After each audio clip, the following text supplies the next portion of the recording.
What's up, and welcome back to the channel. You were listening to Ninja Knight. This is Real Talk number 3. First off, I want to say apologies for the tardiness. I'm going to say tardiness, I'm going to talk about something else. Some people there that like to comment on the channel like to say that. They like to say, oh, and I'll be like, listen, you have an IQ sub 50 there, my friend. You best go off and chew those crayons as you are currently doing. Who let you onto the internet? Does your carer know that you're on the internet? So anyway, late this evening, apologies for that one. Just wanted to let you know I really appreciate your time, and that's something that I always see with streamers, that as this thing becomes bigger, technical issues do follow with it, and that was just what happened this evening. So what happened this evening, I'm always transparent and open, which is I logged into this, went into the StreamYard, it said happy days, got ready to click it to go live, and then it kicked me, and I was like, oh. It was then saying to me about the Wi-Fi connection, and I was like, nah, that's not real. That can't be real, because the Wi-Fi connection here is solid. A couple of people last week were saying, get off that Burger King Wi-Fi. That made me laugh an awful lot. So I appreciate that. But like I said, sometimes just with these things, you just don't know how they're going to run. So I do like to be in here early, as you saw earlier on there. I think I posted the stream at about 20 to maybe even 6:45. So I'm here since then. And then it decided literally a minute before the show to kick me, and I was like, oh my God. So I said I'd run a couple of different things that I wanted to do anyway, which was promote it across the different platforms which I'm on. As you know, I'm on Facebook, I'm on Twitter, I'm on, most importantly, Gab, I will say. I'm on Instagram, and obviously on Gettr as well. I don't think I promote it on Facebook. Anyway, that's a platform that not an awful lot of people use really anymore, but I'm going to start using it more. I'm going to link the official Ninja Knight page as well too, eventually, in the description down below, just to promote that and to get more people involved. And it's easy, I suppose, for people then to share things on Facebook if it's coming from the page, I suppose, rather than going into the YouTube app, clicking the link, and then putting it in somewhere else. I know that that's a little bit of a bother. It's a bother for me sometimes with my own videos. I'm not going to lie to you. Like, sometimes I'm like, oh, this takes way too long. But anyway, that's the story. So I just said I'd keep you up to date about what's going on. I always like to be transparent about these things. I don't want to leave anybody hanging around like that, saying like, oh, what's the story here? Just turning up when he wants it. Not the case. Last week, obviously, as I said to you, I keep you in the know when I'm not going to be around. Hopefully, in the future, I'll know ahead of time, as usual. Sometimes it's just out of my hands a little bit when it comes to pulling the plug on the show on the day, so I do apologize for that. But look, we'll roll on, and that's what I'll continue to do. And what I tried to do is I tried to put out videos then through the week, so that kind of makes up then for not being on the live. So you'll see the increase in that going on through the week. This week's been interesting, it has, in Ireland. It's also been interesting with the channel. The channel's gained in and around 20 to 25 subscribers over the last 2 weeks. It has lost 20 to 25 subscribers over the last couple of weeks. So as you know, that means then there's no movement. It seems that the platform is really interested in not letting me cross 6,000. I don't know why that's an important number to them, but certainly it seems the case. I've had a number of other people that have reached out as well and have said they're experiencing the same thing. So it seems to be people that are on our side of the fence that are talking about what's what. We had Ryan from the 3 POA podcast. That's one about action figures predominantly, and then other stuff as well. He reached out and was like, yeah, look, the same thing's happened to me. So Laser Pants, if you're out there listening, that's to do with you. So fair play for letting me know that that's happening too. It's not just me.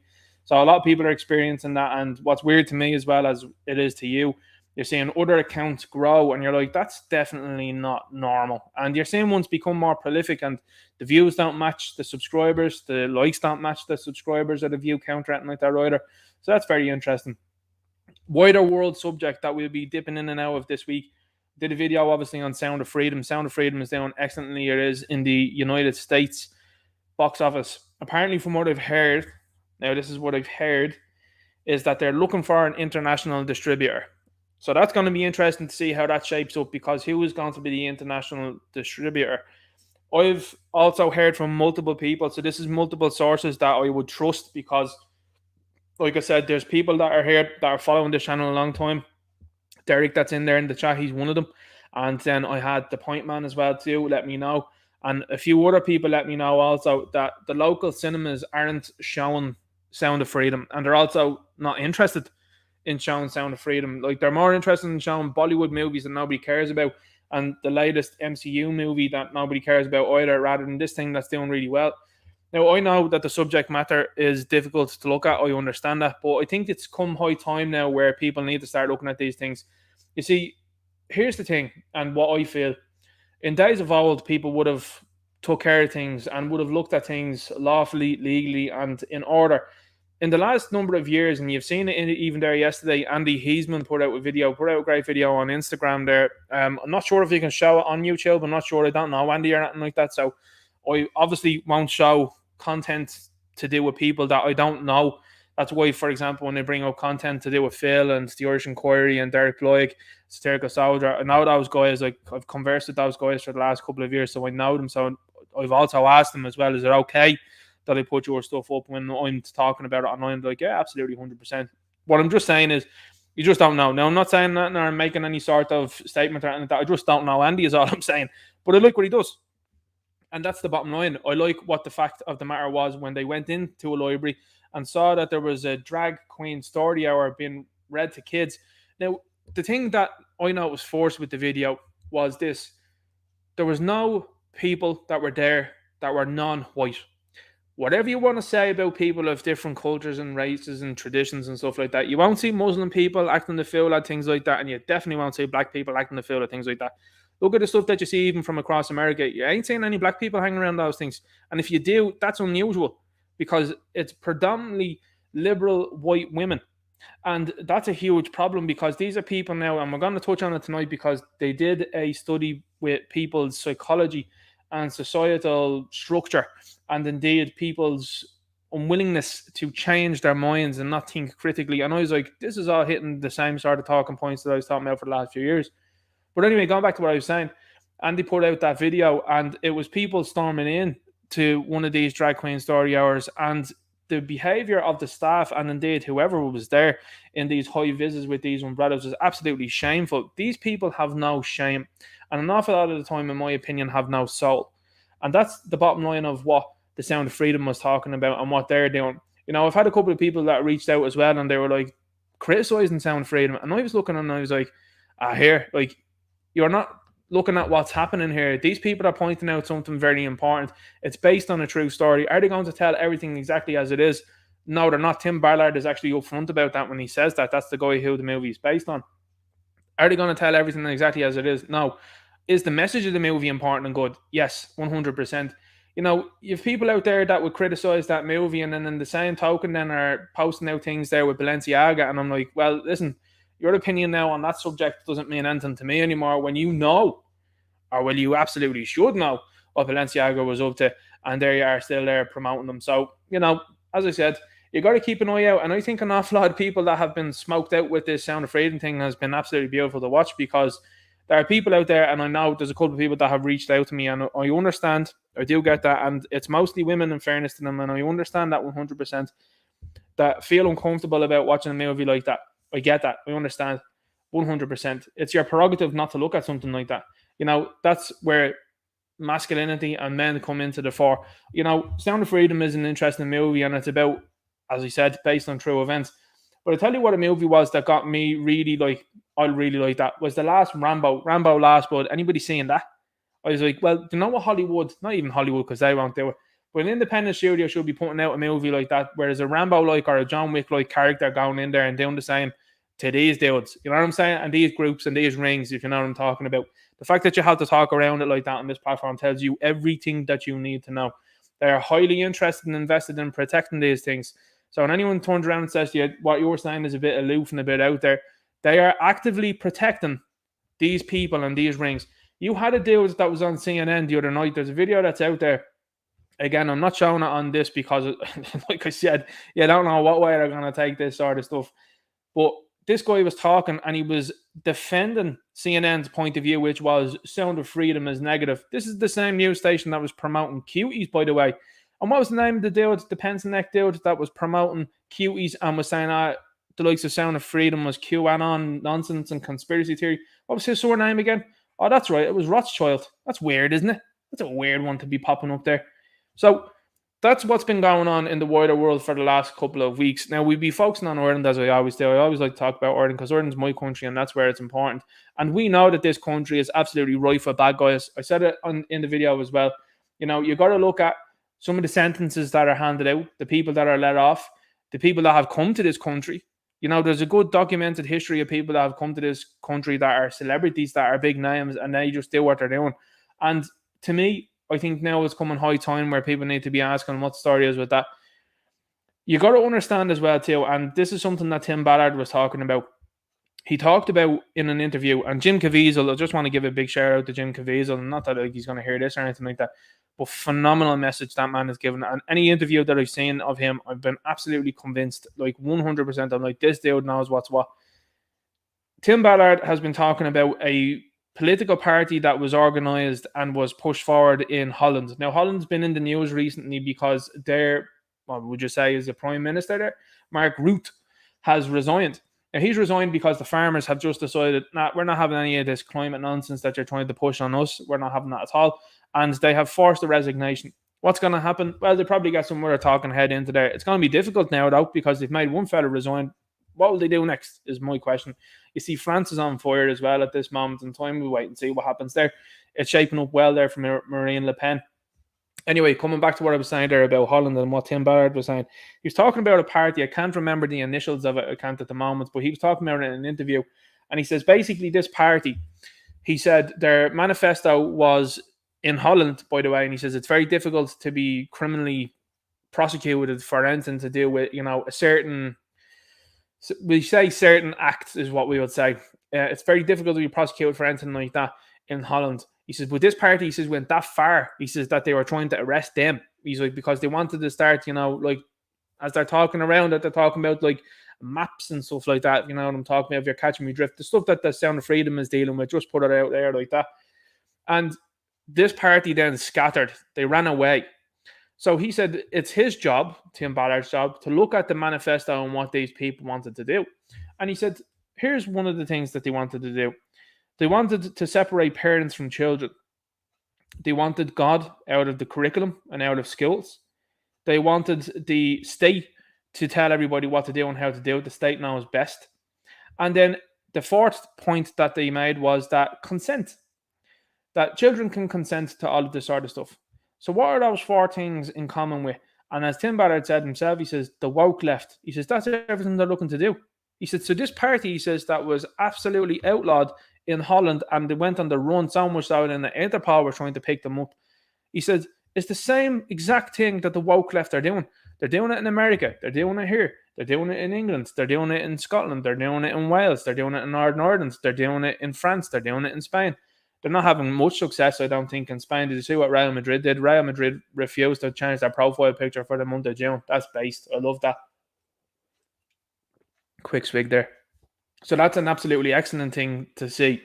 And like I said, you've got Tim Ballard talking about that side of things, and Jim Caviezel, in fairness, is saying other things, which is very applicable. He's talking about if you don't have a border, you don't have a country. And I was looking and I was like, this guy knows, he's speaking my language. Like, this is absolutely phenomenal. You've never heard an actor say anything like that before. You've never heard an actor say things that are totally on the line and right about what you were talking about. And I said that is absolutely 100% right, because currently what we don't have in this country is a country. We've got Irish people that are being nailed to the mast with ridiculous things. Then you've got people that are invading the place that are just being let off scot-free. Seen a video there yesterday down at the ESB building of a fella picking up a woman's child. Now, I don't know about you, right? But certainly, I don't know what it is with people nowadays. But people are way too comfortable with handling other people's kids. It's something that's totally aloof to me. I don't understand that at all. I grew up throughout the years and I never ever wanted to hold someone else's baby, whether it be a relative or whether it be a friend. Still don't. Still no interest. Not my child. Nothing to do with me. But these people out there are just cultivating this idea of, oh yeah, I can do whatever I want. No, you can't. And this guy just walked along and picked the kid up and put the kid down then, and the mother just looked shocked. So he was picked up. But sure, it's like that Phoenix Park. Was it down in Phoenix Park there last week, the week before? There was a woman that said she was attacked there. The guy was arrested and he was out within an hour. So pressure starting to come upon the Gardaí now as well. There was another screenshot that I had. I was meant to send it up here. Might be able to do it later on. And they had some sort of pub, I think it was there. I don't know where it was. So some sort of festival, music festival on. And the Gombians are after putting up a picture and video of this guard, a female guard, of course, there with the side haircut and everything like that. Totally. I'll probably end up doing a video on that, I'll be honest with you. And she's there singing, right? So they're playing music around her and she's there singing. And I'm like, that's great. Politicians way out of line. the country being invaded, but the Gardaí having the laugh there. Great stuff, great to see that. No wonder they're resigning in their numbers. And let me tell you this, they're not telling you that they're resigning in their numbers for a laugh. That's Mick, Paddy and Sean going out the door there. They're saying, they've had enough there. You need base patriots in these places. That's Mick, Paddy and Sean going out to be replaced by Kelechi, Ahmed and the rest of the lads there. And then you're going to have these guys telling you what to do in your own country. And loads of them, by the way, as you know, with people that have slipped into the likes of the medical profession with no sort of background checks at all are going to be running things like that. It's insane. Anyway, that's a 17-minute monologue that I'm going to jump into the chat and say hello to because I do apologise. I just had to get that off me mind first and foremost. But jump in and say hello.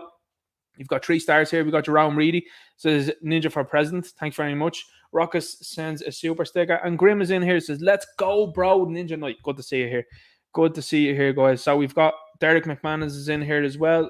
The chap is just out there. The chap. Do you hear me? You'd think I was at the being working for a news talk or something like that with the way I was talking there. The chat just jumped on me there. Aidan Fletcher says, evening, Derek. We've got Sean Max says, good evening there. Good to see you in there early in there, lads. CST says, testing a notification to see if this works this evening. Might need new batteries. CST says, Ninja Night, have you seen Clinton has gone visiting to Rome with Soros' son? Interesting get together. These people are all in it together. And I mean, Mel Gibson himself has told you beforehand that the Vatican is 100% compromised. He was talking about even when he brought the Passion to the Vatican. It's a fascinating interview if you've ever seen it. And he talks about bringing it there. And he said most of the cardinals and bishops turned their backs on him. He says only a select few, one of them being Vegano, by the way, were the only ones to welcome him and thank him for his work. He was like the actual Pope himself, like didn't have that much interest in it at all. Says an awful lot, but these are captured institutions and they've been captured institutions for a very long time. I showed you last week, I think, or the week before. Wasn't last week, it wasn't on last week. The week before, and I showed you the bar putting up multicolored profile pictures as well. It's the new pirate flag. That's all it is. It's just, we've claimed that there. That's why they worked really hard to try and pressure the Middle East during the World Cup. But the lads there, they don't take any messing, you know. You have to respect them to be fair to them. There's a couple of people saying that earlier on.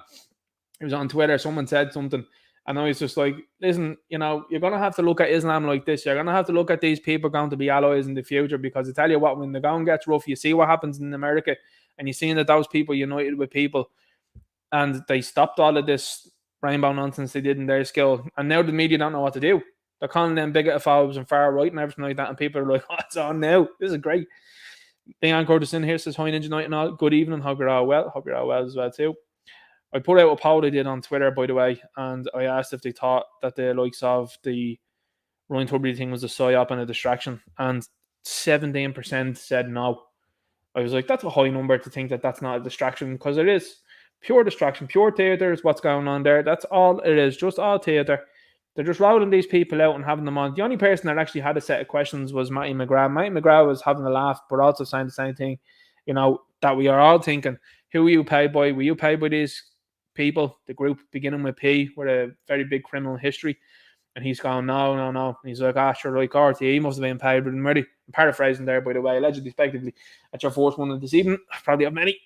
Blue Grain once says, thought it was late, but still early. Should have known Ninja would be late. It's shocking. Absolutely shocking, guys. I just nipped over to the blue and yellow flag waving country there. I'm back already. Done a junket there, did you know? It's all good. And I'm only joking. End of the line, Joel says, Ninja Night, remember every news story is a distraction. Besides the immigration issue, the replacement can be stopped. Absolutely, 100%. Yes, absolutely. These things can all be totally and utterly pushed back. And I think people realize that. I think people know this. They know that this is a long haul and this is a long game. And nobody thinks that this is going to be like, next election and you're done. That's not the case. You have these people on the ropes. These people have to create a story, in my opinion, with this RTE thing. Like, that's bad. Now, what do I think they're going to do from there? Well, they're going to try and, because they're talking about the license fee and the fact that people aren't paying it, and that's how they fund all of their junkets and all that nonsense. So they're like, what do we do? So what you're seeing is a quiet dismantling of these places. Listen, Rory Coveney, that's running around in RTE, is Simon Coveney's brother. Do you honestly think that they're going to dismantle that thing without everything being set up and hunky-dory for everybody else? Absolutely not. Miriam O'Callaghan, Jim O'Callaghan's relation, and there's many others that are running around in that place, by the way. So They're going to try and quietly either dismantle it, rebrand it, or they're going to say, do you know what, guys? And this is what I think they'll do. This place is so dirty, and the only way that we can do this is by making a household fee so that we can clean this thing up. Does that sound familiar to you? That's the same sort of stuff that they came with the likes of the property tax. It's the same. It's the same game every single time. It's the same script. They haven't got a new script. Water charges, bin charges. Oh, guys, if we all get this all together and we just all have to pay for it, well, then that's it. It's going to clean it up. Is it any better? No. Things have gotten worse. And not only that, then you've got the likes of the council and all that now that they won't employ those to go around and clean up the areas because they have people that are running around volunteering in these places. And people will say, oh, yeah, that's great. Fair play to them volunteering. I don't say that. You're doing a fella out of a job. I don't know. Maybe that's just me, just an old school way of thinking. Old school way of thinking in a young body. That's all I'd say. So we keep going here now and see what's going on. Derek Madison here. Ninja is out looking for the 20 subscribers he lost this morning. Absolutely disgraceful, Derek. It's absolutely unbelievable. I'll let people know in the chat there.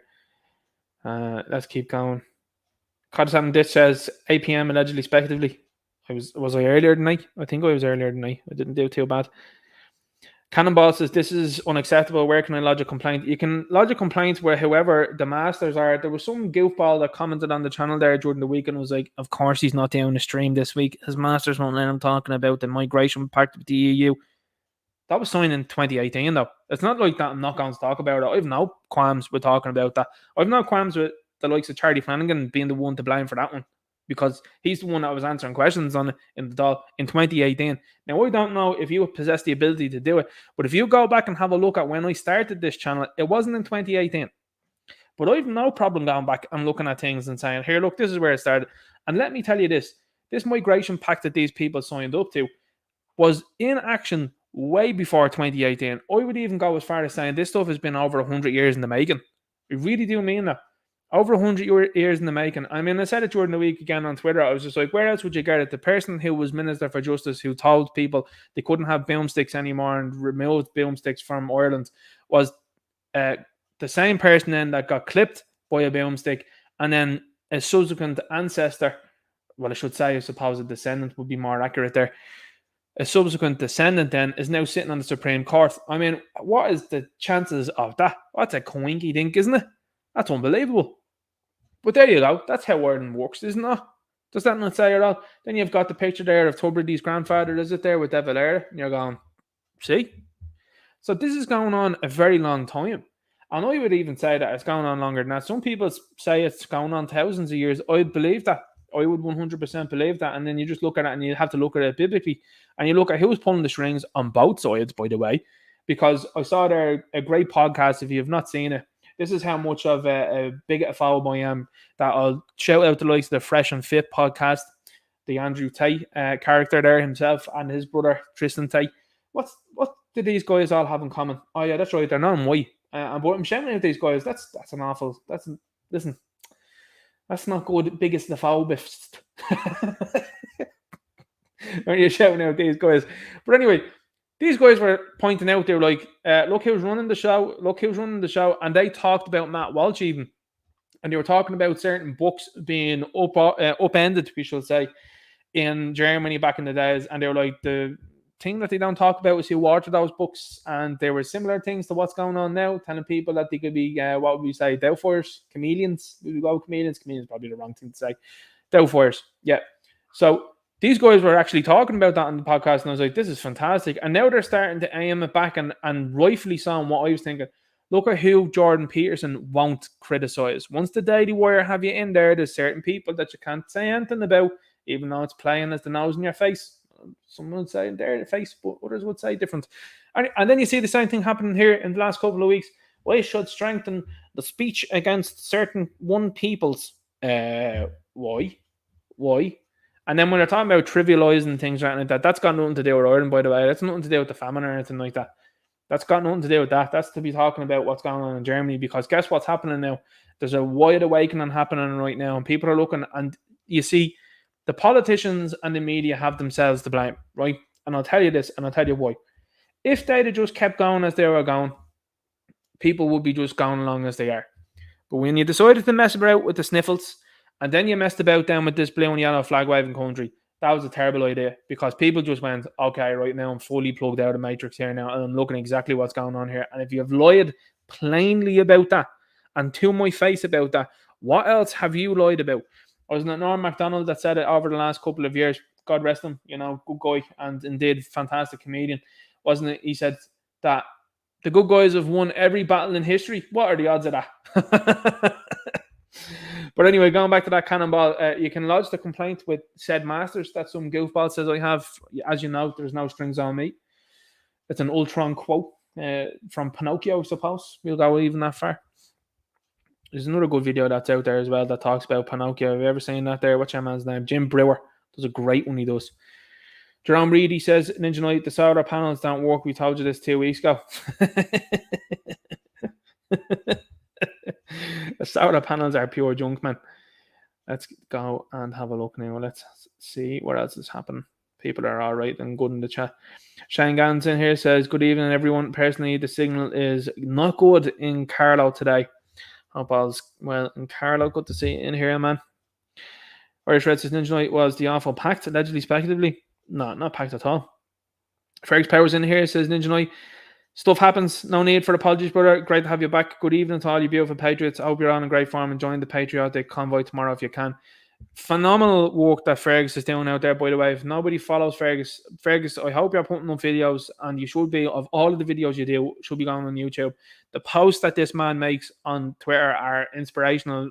I talk about Jim Caviezel, but Fergus is a guy that's putting out things that I'm like, nail on the head every single time, and it's great to see him join together with the other lads. Someone I would like to see running an election. I mean, imagine these politicians trying to debate Fergus. It'd be interesting to see because Fergus knows his stuff and he's not taking any messing. I'd love to see that. Let's keep going now and see what's happening in the chat, and then we'll jump into some of the stories here from this evening and this week, and probably catch up a little bit of last week as well. Okay, we'll jump in now and we'll see. A lot of people like Jim Caviezel in the chat, which is good to see.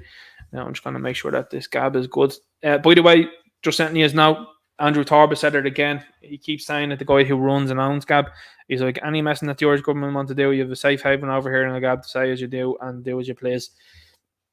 And I would say to you, head over there. It's a solid place.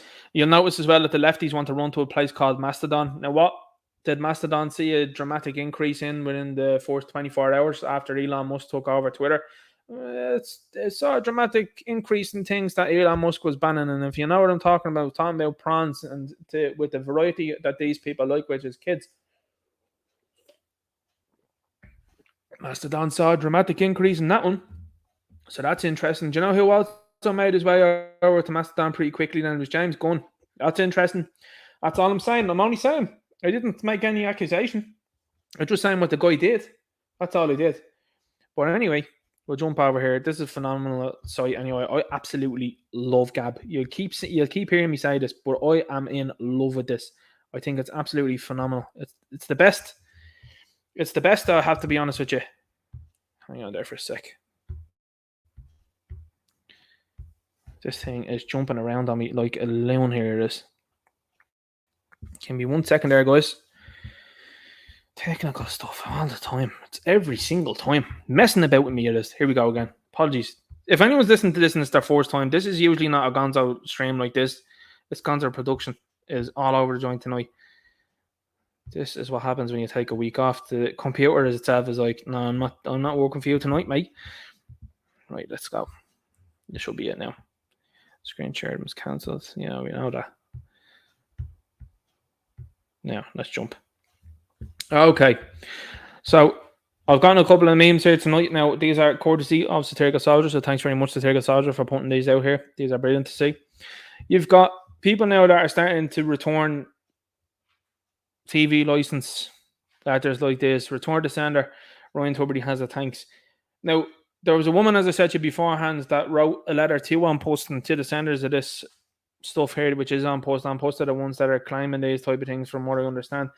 And she details how the code of broadcasting has been broken over the last couple of years, and the fact that there hasn't been anybody that's been engaging in open discourse or debate or anything like that as it pertains to the likes of the sniffles and various other things that have been totally and utterly just stymied and silenced by the media, and they won't talk about it. Now, I have to be honest with you, I think it's fantastic. I think it's fantastic when people are out there doing that. I think people that are taking a stand and saying these things, again, you got to realize that it's the average person and the average normie now at this stage of the game that is playing a big, massive part. It's like the movie Bug's Life, if you've ever seen that.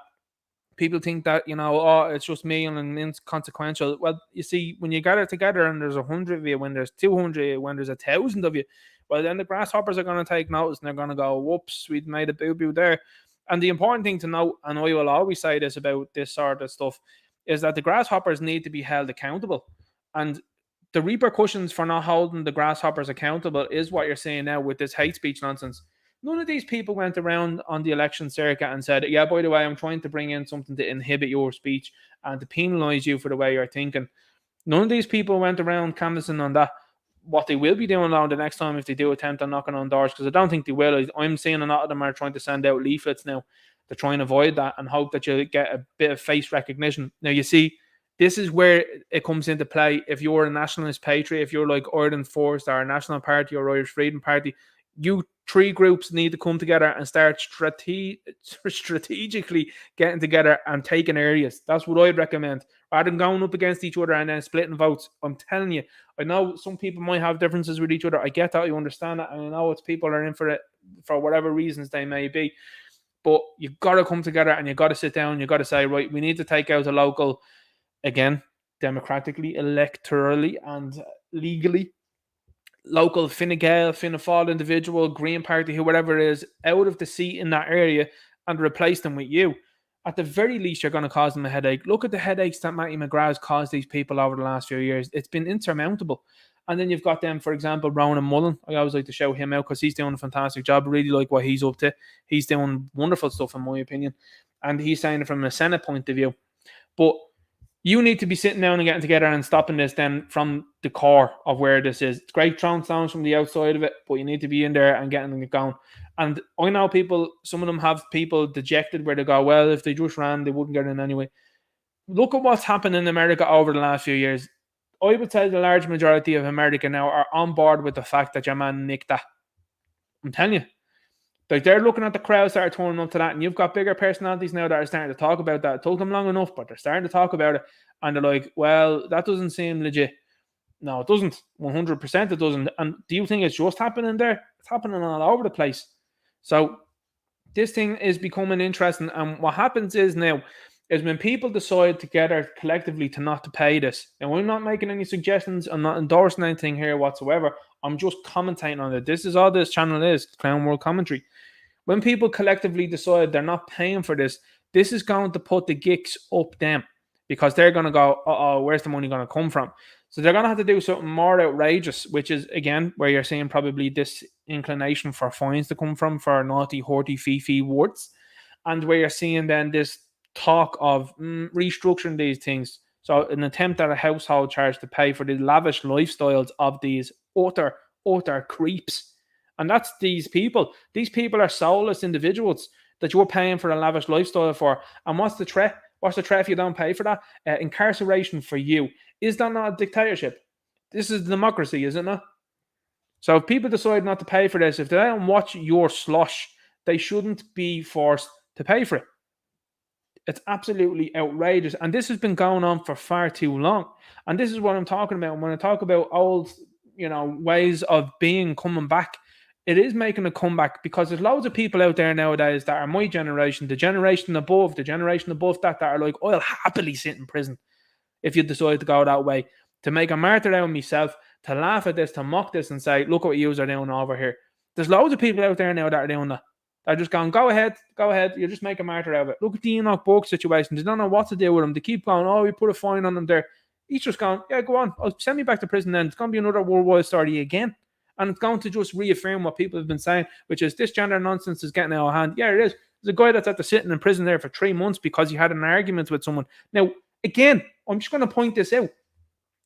Oh my God, I can't believe you're defending Enoch Burke. He had an argument with someone. Oh, so there was a punch-up, was there? No. So what happened?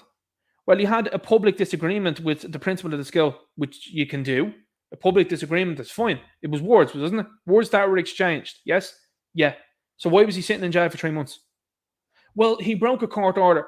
How did the court order start? It started because he wouldn't refer to a person as a they, them, which he was right to do and entitled to do because it's supposedly a Christian school. Supposedly. So he was right. And it didn't factor in with his beliefs. So happy days. Well, no, he actually sat in 3 months in prison there because he refused to obey a court order. Okay. So you're into laws, eh? You're into laws, yeah. The Nuremberg Code and the Geneva Convention, what did you think about that? Do you think they're important? Oh, yeah, I did, yeah. So when the sniffles was on there, were you telling people that they need to scan into places? Oh, yeah, I did. And you're calling people anti-maskers and anti-Voldemorters and all that, weren't you? Yeah. Okay. You see, this is what you're dealing with. You're dealing with very low IQ people. So when it comes back to the whole point, which is if people collectively go, nah, I'm not doing that, I think it's going to put a big problem afoot for these people. But like I said, don't forget that these people are conniving snakes. St. Patrick didn't drive all of them out. And as I keep talking about him, and he's right, Gerald Celente is a man that keeps telling people, who did these politicians think they are? Who are they to tell you what to do? These people are involved in all sorts.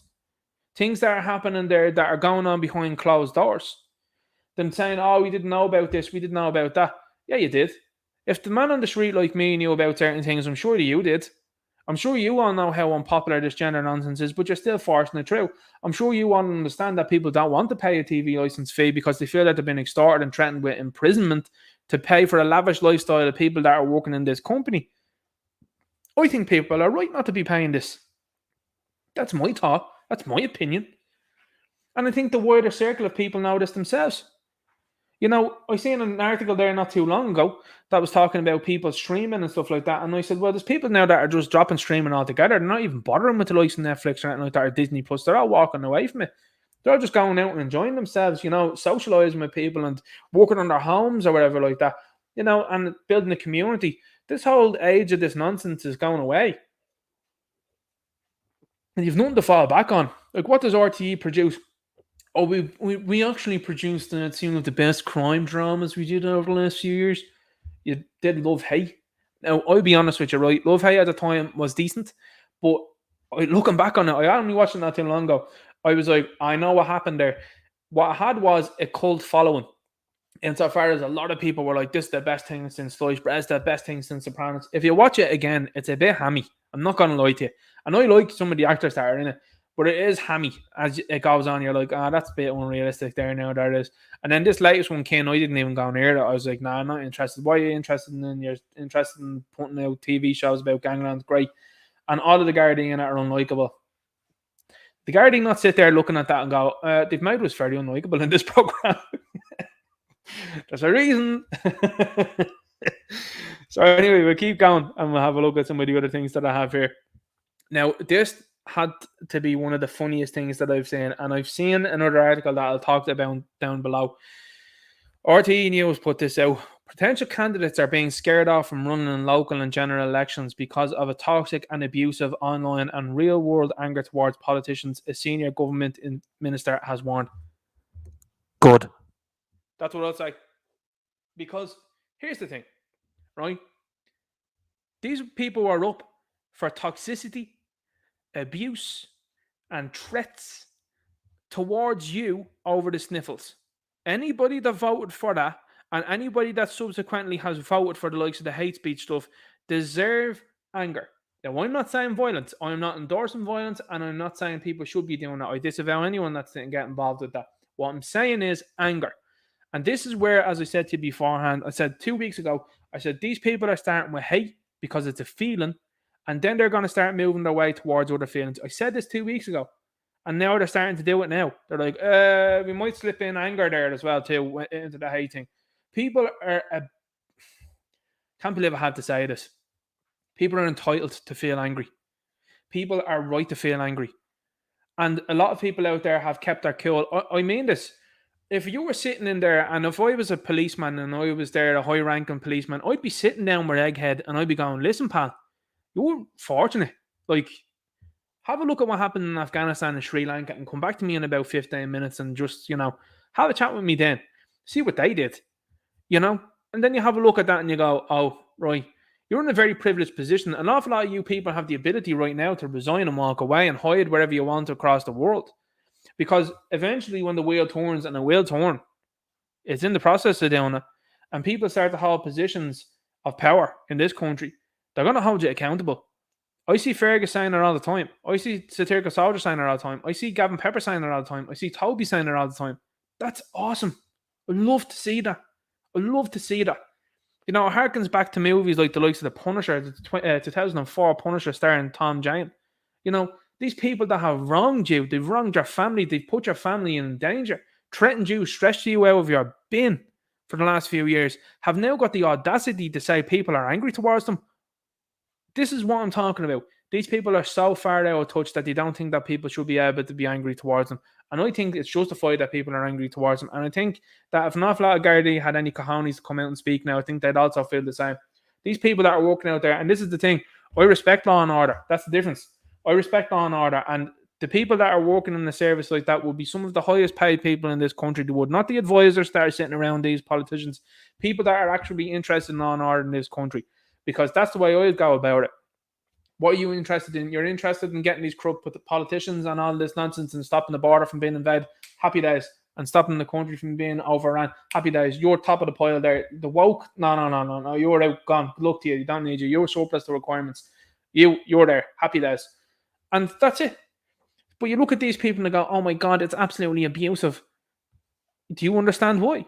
Because that's what I'd be doing if I was sitting down there and I was a head honcho in uniform. We'd be like, well, listen, you just have to look at what you were doing for the last 2 years. Like, this is what I'm saying to you. And what I'm saying about the stewardship of the generation that are above us and the ones that have come before them, this is their duty. Their duty was to do and see through times like this for people to sit down. You know, I talk to my dad very often, and my dad's a very straight shooter. You know, he just tell you what he thinks, and I like that, and I'm very similar myself. But like, he'll sit down and tell you what he thinks, and there's no nonsense between it. But there's clearly nobody sitting with these people and going, well, you deserve it because this is why. Like, why have we devolved to that type of society? Why are we encouraging lies and falseness? You know, we see it all the time. And just I'm talking about it from a bigger picture. You know, and I'm guilty of it too. Don't get me wrong. You're interested in fictional things. You're interested in material things. Things that aren't real and stuff like that, rather than what's reality, telling the truth. You know, and I see it as well from a woman's point of view insofar as you see these women now that are going out and, you know, it beggars belief these women getting lip fillers. Like, leave yourselves alone, ladies. You look well better without the lip fillers. Stop doing that, will you? For God's sake, stop it. And then you see them then as well with the likes of this Love Island nonsense with the porcelain teeth and all that. And you're like, God knows what that's going to happen or look like in 10 years. You know what I'm saying? So anyway, coming back to this, we need to get back to being a society that tells the truth. Now, I know that that's difficult, and a lot of people don't like the harsh truth rather than comforting lies. You know, you see it from every walk of life. You know, fans of football clubs are the same.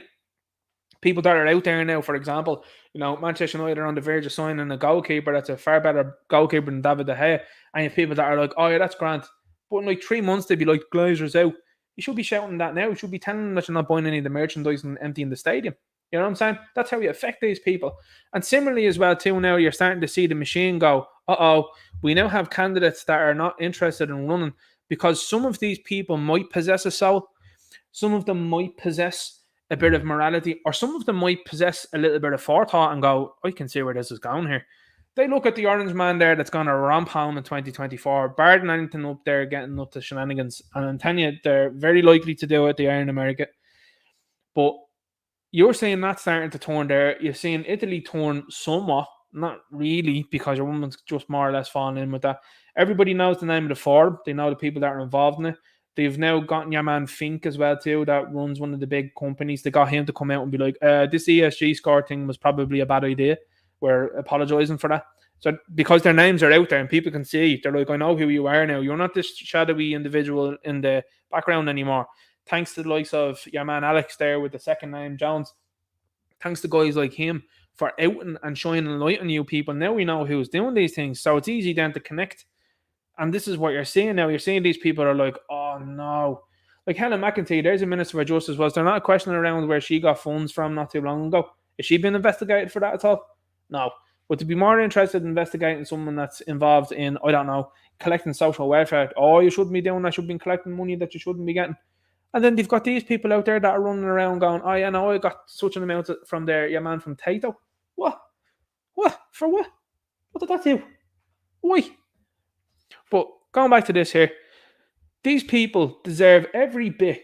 Now, again, I'm not suggesting and advocating violence. I'm not suggesting that at all. And I'm not endorsing that. And I'm disavowing.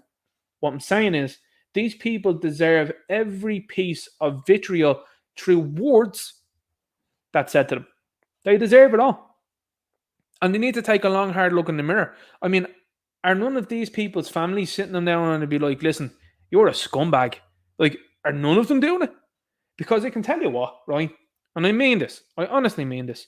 If I was up to now go the fourth person to sit me down and be out me outfit, tell you, outright, be the fourth person to sit me down and be like, that's bang out of order.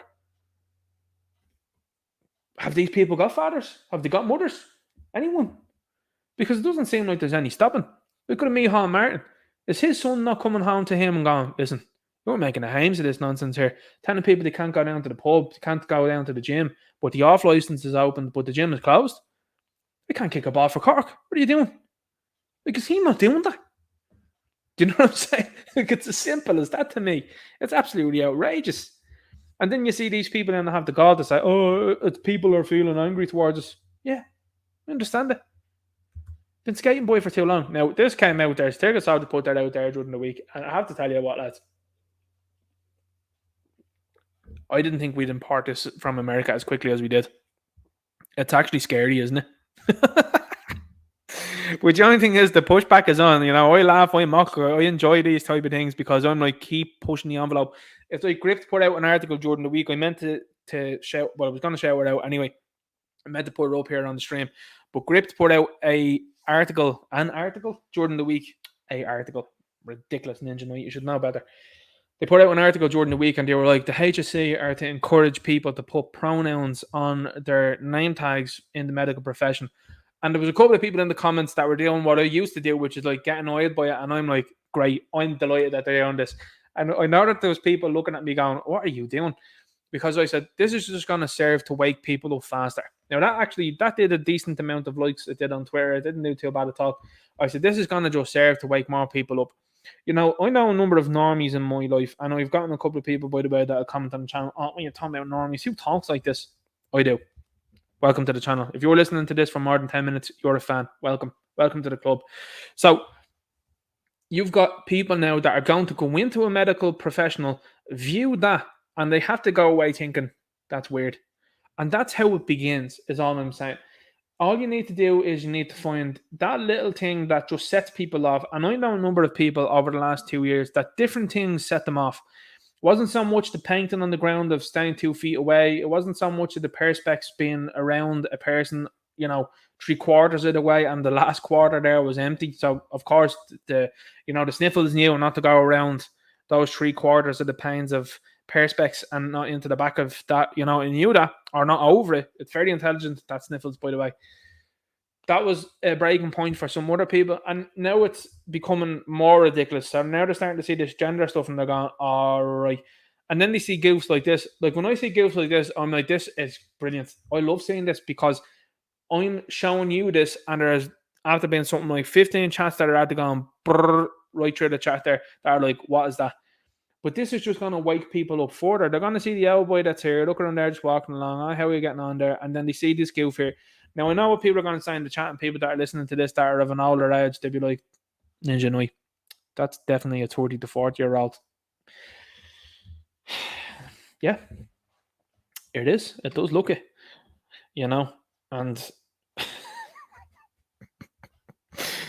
the fact that these people are openly walking around society now in Ireland says it all. It tells you everything you need to know. You know, years ago, this stuff used to be just kept behind closed doors between legal consent and adults. And whilst I don't support it or condone it whatsoever, it was kept there, and that's where it should be kept. The fact that this dude is running around like this here tells you everything you need to know. It tells you that the gate is unlocked and opened, and these people are trying to flood through. It's out there, lads. So anyway, this is another thing, by the way, that Satirical Soldier sent out, and it was, as you know, You've got the two lefties here. They're always the same, hair unkempt. The car doors are opened here, as you can see here. This individual looks like someone that mightn't be out of place in a Men in Black film, to be fair. This one here, a little bit less worse, but not great either as well too, but has definitely jumped into the cause because that's what they think they should be doing. So there they are, hanging around outside their house, and you might be saying to me, what is this about here at Ninja Night? People are saying in the chat there about the previous head. There's this Halloween 24/7. It is Halloween. This probably be hanging around the likes of Abbey Street most of the days, I'd say. Anyway, and they were having a good time in the chat. Chat's flying. 177 in here tonight. That's unreal. So what you have here is these people wearing this safe access zones. Now, what do you think that they are? Yeah, you'd be right in thinking that this is how they use language, and they use flowery language. They attempt to do it anyway. These people are looking for people to be physically restrained and barred from certain areas, from praying outside and from trying to stop people from committing an act that is totally and utterly reprehensible in my eyes and in the eyes of many that are out there. These people, by the way, are the same people that would have been running around with the mask over the last couple of years. Won't you think of the people? Granny and Grandad, you have to think about them. You have to think about them. Wear the mask, get 15 Voldemorts to protect people. What do you think about children in the womb? And the demon comes out. Seriously. The demon comes out. It's like Ghostbusters it is with these people. You say one thing to them and they freak out. So like that Joe Rogan does that ape noise and that. That's their inner demon starting to like come out. So this is what you've got now. You've got people that are running around in this country. Now, you wouldn't get up on her to get over a wall. And this yoke is out here going, safe access zones now. Why don't you just sit at home and twiddle your thumbs like a good old spinster that what you used to do about a generation or two ago? These people just used to do that. And I've noticed as well too, a lot of these women, by the way, like to hang around. I don't know what age this one is. She's definitely looking like she's in her 40s anyway. But they love hanging around younger women. I assume she's younger just by the way she looks. She hasn't been totally, I would imagine, well, she's totally and utterly corrupted as is. But she's on her way anyway to looking like this. So this would be a metamorphosis, by the way. You always see it every single time. They go from looking like this, which is not, it's not very reasonable, but it's reasonable enough, to this down here. So what you get here is a total metamorphosis because these people are just hanging around with each other too long. But this is this NPC Agent Smith from the Matrix type of stuff here, corrupting one another there and involving themselves in something they shouldn't have any involvement in. Do you think that this sort of stuff is a problem in the likes of Afghanistan? Do you think it's a problem in Turkey? Do you think it's a problem in Iraq? Do you think they're hanging around doing things like this over here? No. Because why? Who doesn't get a say? Certainly not leftist women over there. Now, whatever about women or anything like that, I've said it beforehand, and again, as I said, I think women have to be cared for, to be protected, they have to be treated with kindness. I think that's 100% and totally the way things should happen. But when it comes to decision making and important things like this here, I don't think these people should have anything to do with it, especially not leftist ones. Now, what I will say, and I always say it, is that's why it's important for the based people and based women on this side to be loud. And I'm seeing that from women. It's great to see. Seeing the Irish mammies coming out and then going to protest with the buggies, absolutely phenomenal. I'm seeing them be more vocal, especially online. That's exactly what's needed because you have to counteract evil. This is what you are doing. You're counteracting evil when it comes to these things. You have people that are out there now, and this is very visceral, and I would say that this image here just proves it to me that these people start off reasonable, and it's like the college meme that you've seen many a times there where you see a girl that's not too bad looking of a girl, she goes to college and comes out looking like this, and you're like, what happened? And it's this leftist indoctrination that's getting and infected these people. And what also will happen is, and I'm just going to say this to you, a lot of older women in particular will hang around with younger women. Because a lot of these women, now I'm not saying her, I don't know who this person is or anything like that, I'm just saying as an example. But a lot of women that are involved in movements like these haven't got any kids themselves and are well past their sell-by date. So you've noticed a number of them online for sure. You've noticed a number of them that are looking to be engaged in politics and like that. A lot of them are well past their sell-by date. And what they look to do is, like NPCs, Agent Smith, for example, there in the Matrix, what Agent Smith liked to do was you like to corrupt NPCs. That's what you're seeing. You're seeing people be corrupted, and you're seeing them actively then turning and then engaging in any of this sort of stuff is just totally out of the realm of possibility. These people wear this stuff as if it's some sort of, and that's why they have this here, by the way. It's a social media movement. It's their personality. These people possess no personality at all. These people can't talk for 2 to 3 hours. They don't have the intellect required to do that. They just don't.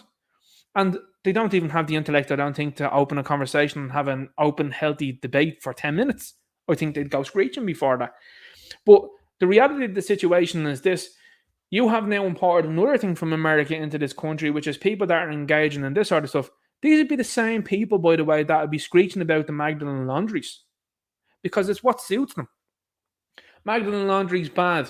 State-sanctioned nonsense like this here because you have to talk around it. Totally okay. And guess what, guys? You need to be staying as far away as possible. Now, you see, in a functioning society, what people will be doing is they will be actively trying to save a life, which some people, and God bless them, that's what they do. They stand outside these places and they have to have a conversation with people and like, look, have you thought about this? And you know what you're doing here? This is a blessing. It's a gift. You shouldn't be looking at it in a negative way. And these people out here are promoting it as if it's their, and it is. This is their personality. This is what they're known for. This is what they're hoping their legacy will be. Because a lot of these people don't have kids themselves. And they latch onto this to be like, this is what I'll be remembered for. Listen, in a generation or two, you'll be totally forgotten, you will, and all your atrocities then will come back to haunt you and the family name, and your name will be besmirched forever. But you could look at the other side of things, and you could get out of this type of nonsense whilst you're young enough, and stop going to the likes of Magaluf, and stop going to the club, and stop buying numerous amounts of handbags, and engage and get yourself a fella, and move on, and produce, and procreate. Now, a lot of people out there, and I know there's some people out there that'll be like, listen, Ninja, let the leftists at it. But I can't look and hear about actual evil be conducted and carried out on my island. I just can't do it. Just not interested in it. And some people will say, well, why are you picking this and why are you picking these various things? Did you ever see Braveheart? You know, when he walks up to the top of the army and they say, well, what are you doing? William, what are you doing? I'm going to pick a fight. This is what I do. And this is what we do. We look at these things and go, I'm not having this now.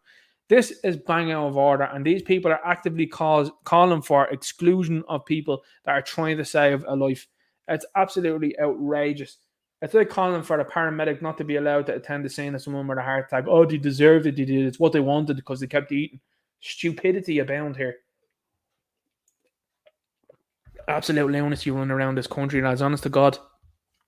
And it's been permitted and it's state sanctioned as well too, because these people should be. Do you know what? When you're talking about the likes of free speech and all that, like, will this then be considered hate speech? Then is this not directly then linked to you trying to attack people then that are of a certain faith, particularly Christianity? Is that not what you're trying to do? And someone sent me a meme. I think it might have been the Point Man, but it was letting me know that the likes of maternity hospitals, for example, is that famous meme. And it's like maternity ward, and you're seeing everybody color cappuccino in that side of it, and then at the bottom of it, it's just like the other clinic, you know, the clinic that these people are pushing forward, and it's purely white women. And it's like, well, that has a basis in truth there, lads. So, what was the end result in this? Well, I heard today that they decided to publish this. So they actually published this, but what they did was, and I have the article down below. The article down below, it says that they said it's possibly one. So it's possibly one. Well, that's like, you know, nothing. That's a nothing burger. Instead of going, no, yeah, like this definitely is here. So what's the result? Well, what does that do? It gives these companies a legal loophole, in my opinion. Again, someone that's a legal might know better than me on that one. Well, not that they might know better than me. They would know better than me on that one. That they could say, well, yeah, that's a loophole if they say possibly rather than definitely. If they say definitely, obviously these companies have to go back to scratch and have to do something about it. But when they say possibly, then it's just like, well, you know the risks about that one. You know, it's up to you if you want to keep consuming it. Now, this as part of me, I didn't say it again like that, did I? Yeah, it's aspartame is how they say it. Okay, I looked up a doctor during the week and he said it, and I was like, oh, that's it. I would kind of aspartame, just the way I would go about it. But anyway, aspartame, it's been labelled now as possible carcinogen. So they haven't changed much. They haven't from what they were saying beforehand. So are they going to take it out of the likes of Ribena Light? Are they going to take it out of the likes of Diet Coke, Fanta? Is it in Lucozade? As far as I know, I think it is.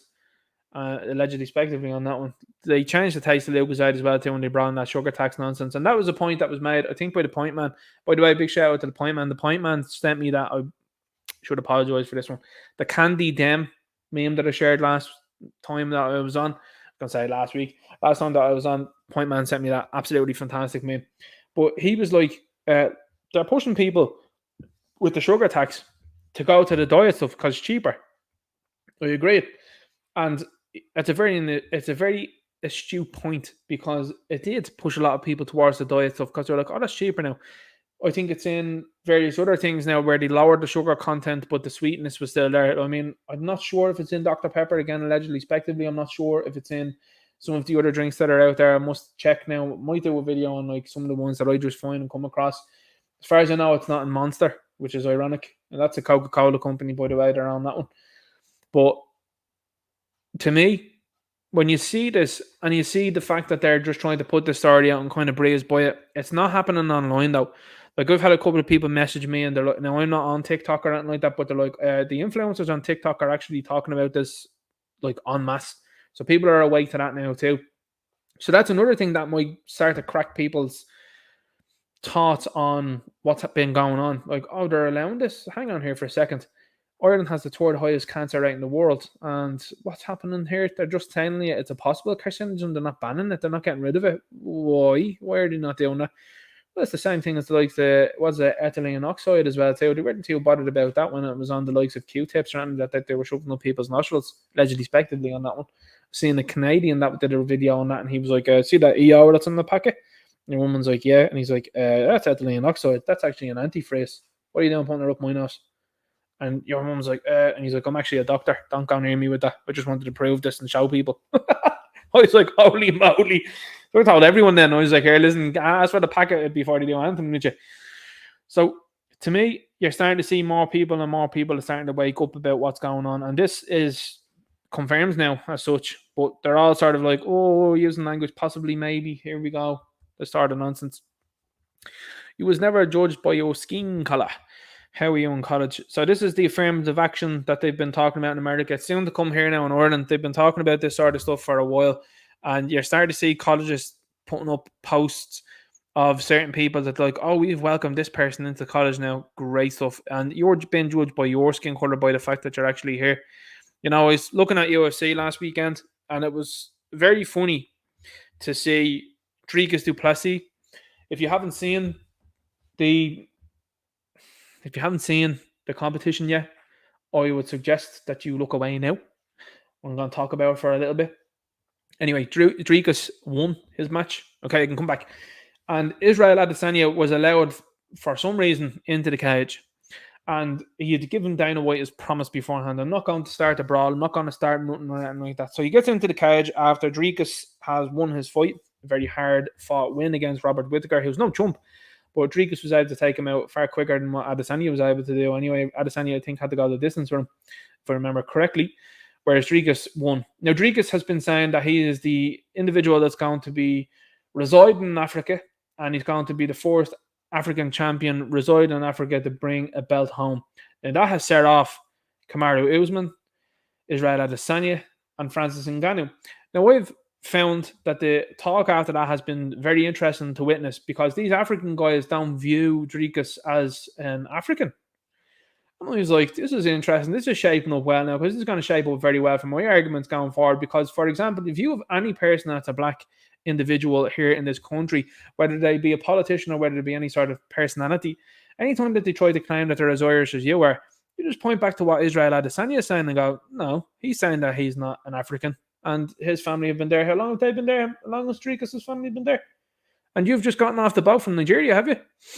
No, you don't qualify as Irish there. If you want to play that sort of game, we'll play that game. It's all together. No worries.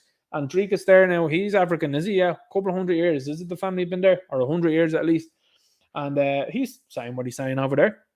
Now, I agree with the point that Israel Adesanya is saying and that, you know, Israel Adesanya would be traditionally, as you would assume, African, of course.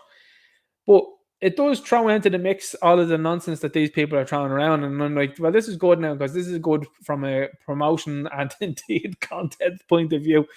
Because Adesanya was Adesanya, yeah. Now, I do like Israel Adesanya. I do think he's an idiot an awful lot of the time, but I do think what he was saying about, for example, the islands and stuff like that, and the list and everything like that, I was like, well, I can get behind that. I'm on board with him there. And then he was talking about the likes of the sniffles. I'm like, fully on board with him there. But this guy jumped into the cage and he started shouting expletives at Rikas. Now, he was using the N-word. This is a black man using the N-word towards a white man. And he was calling him that. Now, the point that Adesanya was making was, you can't say the same word to me because you're not black. Now, something I viewed on the night was Adesanya's voice. And if you listen to it again, you'll hear his voice break. It'll crack. And he's getting emotional because he thinks that Du Plessis is going to say it back to him. And you can see Du Plessis just staring at him. And now, I mean, he could, I suppose, talk about Jaffa cakes, I suppose, again, allegedly, respectively, with Adesanya there. And that would probably set him off too. But when you have a guy like Drigas who ice coldly dealt with it, and he says, yeah, I'm African, but I'm no brothers of yours. And he just looked at him. And I was like, whoa. Because Adesanya was saying to Drigas, if you're an African and a brother like me, you'd be able to say the word. I was just like ice cold from Drigas. So I was like, Drigas won on that one. You could see Adesanya start to shake on that. But to me, looking back at that, I'm like, well, that's going to be interesting going forward because that's going to throw into the mix anything that these people like to talk about, white privilege around this sort of nonsense. You are just totally out there by the likes of this meme here because you've got AOC there in America talking about affirmative action and how she got into governments, and people are like, probably a good reason to ban it. We've had enough, is what the Americans are saying. This is Ron Perlman. If you're not familiar with Ron is 73 years of age. This guy behaves disgracefully online. He's on Twitter regularly telling people he's going to be quitting Twitter. Elon Musk is a punk and Donald Trump is this and that. This guy was out there calling for people to not be able to go to public places if they didn't take a certain Voldemort. Now, this is the insanity with which you're dealing with. People will recognize this fella from playing Hellboy. They'll also recognize him from being in a number of other movies and Sons of Anarchy, the TV show. So, I'm just looking at a comment there. So this guy here is one of these dudes that's on the left-hand side, and he put out a picture the other day. I'm probably going to do a video of it. And he put out a picture of himself with a book in front of his left eye, with the right eye exposed. And I was like, lads. Now, I wasn't the only one that caught that. Loads of other people caught that. And they were like, nice imagery there, Ron. We know what the story is. We know who you're hanging around with. But this dude is what I'd be talking about insofar as older stewards. And look, I know people are on different sides of the political spectrum and people have had political divisions, and people like this guy either don't possess the IQ, as you can quite clearly see. This fella's like Hardy from Hardy and the Hendersons. They either don't possess the IQ or they've been bought off. Like guys like this here, by the way, was crying about having to pay $8 to have a blue check mark. Now, just think about that for a second. Multi-millionaires were crying about the fact that they would have to pay $8 a month to have a blue check mark. There's people that are out there that are average heads. Toby, for example, average head, has a blue check mark. He's paying for it, right? These people lost their minds. Now, that's over £8 that they would have to spend. That's nothing.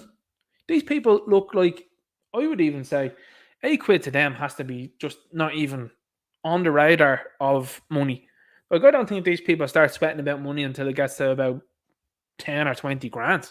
I think they look at 10 and 20 grand as if it's a tenner or 20 quid, to be honest with you. I don't think they look at these things the way we do. They definitely don't, because they've that much money. But to then say to these people, hey, it's $8 to be paying for a blue check mark. And see, this is what it's all about with these people. Status. I don't care. I don't care about status or anything like that. I like to point things out and be like, that person has 500,000 subscribers and followers and only has 10 likes. What's the story with that? This Gonzo channel has approaching 6,000 subscribers and has 500 likes. What's the story there? That's weird. That's up and end. What's going on? But this guy is a guy that, as I said to you, is someone that you should be looking at and saying, hey, this is an older member of the tribe, we shall say. And these are people that should be stewarding through good things. Instead, he's talking absolute insanity online. So there you go. There's another dude, by the way, supposed to get the other guy, Joe Lindbergh, was it? Guy that's in his 30s, I think he was, bodybuilder. He's brown bread now as well this week. Last week it was there. And he was on a podcast there talking about how he took 4 days, things, I think it was. And then he was like, I went to get my bloods done. And the doctors looked at the blood and said there was something in it. A bit weird last week, brown bread. Edwin van der Sar, big shout out to him. Hope he's doing well. Now, oh, it's terrible, lads. Honest to God. Watched the Manchester United game I did the other night against Leeds. Now, someone might correct me if I'm wrong on this, but when you're watching it on one of the fan channels, they can't help but start talking about past players and stuff like that, right? I don't think they mentioned Edwin van der Sar once. Not in the live broadcast, anyway. And they're talking about De Gea, they're talking about goalkeepers, and not Jordan the live broadcast where it would be more of a compliment to Edwin van der Sar. Did they say, we wish him a speedy recovery? Didn't hear it once. Not Jordan in 90 minutes. Not once. Now, that omission, to me, says an awful lot. And the fact that an awful lot of these sports pages are not trying to talk about him, they're not talking about him at all. Because why? It's very easily trackable back to, like I did with that tweet, within 10 minutes I was able to go, was Edwin van der Sar, bang, bang, bang. Oh yeah, he was there. He took us first in 2021 and he's all messed up now in 2023. So 2 years later, he's all messed up and people don't seem to think there's a correlation about it. Well, I do. I think there's a correlation between these things. And I think more people are starting to wake up to that where they're like, well, there's a healthy man and would be a very healthy man, still looks like he's in great shape and he's having an issue like that. You've got this dude here, Dr. Alfredo Victoria, passes suddenly at 42 after promoting this stuff on TV doctor. So there you go, a myocardial infarction. Now, these things can happen, and this is what I want to specify and say at these points in times. And I know I do sometimes. If this climate change, was this what happened here? But when you see these people having issues like this, and you're witnessing this sort of stuff happen nearly daily, and certainly even weekly, you got to start asking questions, and more people are starting to ask the questions, and rightfully so. They're starting to go, well, hang on here for a second. We didn't seem to have an uptick in these things the way they seem to be. Like, it's not only heart issues that are having a big increase now. You're also seeing the likes of clots. You're seeing cancer as well too, surging. Like, I am hearing stories all of the time. Now, I might be hearing into things or listening into things in that sort of way, but I'm hearing people getting bizarre ones at different stages of the game. And you're also seeing way more people becoming more common. Now, the thing about cancer is, and what I will say is, over the last few years, people have started to talk about it as if it's just like a flu. They're like, oh yeah, they have cancer. You know, when I was growing up, it used to be a big thing. It used to be something people talked about and be like, Johnny, Mac, can you believe about that? Can you hear about that? What's going on there? We're the third highest cancer rate in the world. Nobody seems to be interested in looking at that at all. Zero interest in it. Do I believe that they have some sort of cure out there? 100%. I believe that they're hiding it. I believe that they have a hold of it. And I've heard different people that have been talking about seeds from certain fruits that they've been consuming. And they said that they have seen big rewards for that. So would that suggest to me that that's a possibility? 100%. Because why? It's something that's low cost. How do I know that that's something that these people are going to try and do and try and stop? Well, you know, for example, what they tried to do with, as they were calling it, the horse dewormer over the last 2 years. That was cost effective. That was of little cost. And did they have any interest in promoting that? No, zero. But what they do have interest in is promoting cocktails of things that nobody knows what it's going to do in the long run. And you've got incidents like this that are becoming more, and this is the difference, and this is why I heighten and circle things like this, is because this sniffle stuff wasn't happening to anybody prolific over the last 2 years. These things are happening prolifically to people that are pushing these things. They've seen Dr. Kira Kelly just before I jumped on here. She was trending on Twitter. A lot of people are talking about her. I must look into that. I'll have to have a look and see what that's about. Now, apparently, from what I can understand, from what I saw at the time, was that she has some sort of agency that she is now left, from what I understand. But she was out there promoting the Janssen one not too long ago. Now, that was one of the ones that had the biggest problem. So, you know, as I said on, I think it was Off Grid Ireland's page there on Instagram, I was like, I think what needs to be happening now is the people that administered these things, they need to be called to come forward. Because if they're not coming forward and saying, I 100% administered that, I know people will be like, well, GDPR ninja. These people didn't care about GDPR. These people are actively cheering for your rights to be taken away, by the way. I want the people that administer these things to come forward and start speaking out and saying, yeah, I genuinely did give this.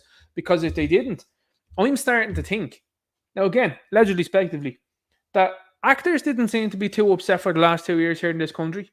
They didn't seem to be already upset.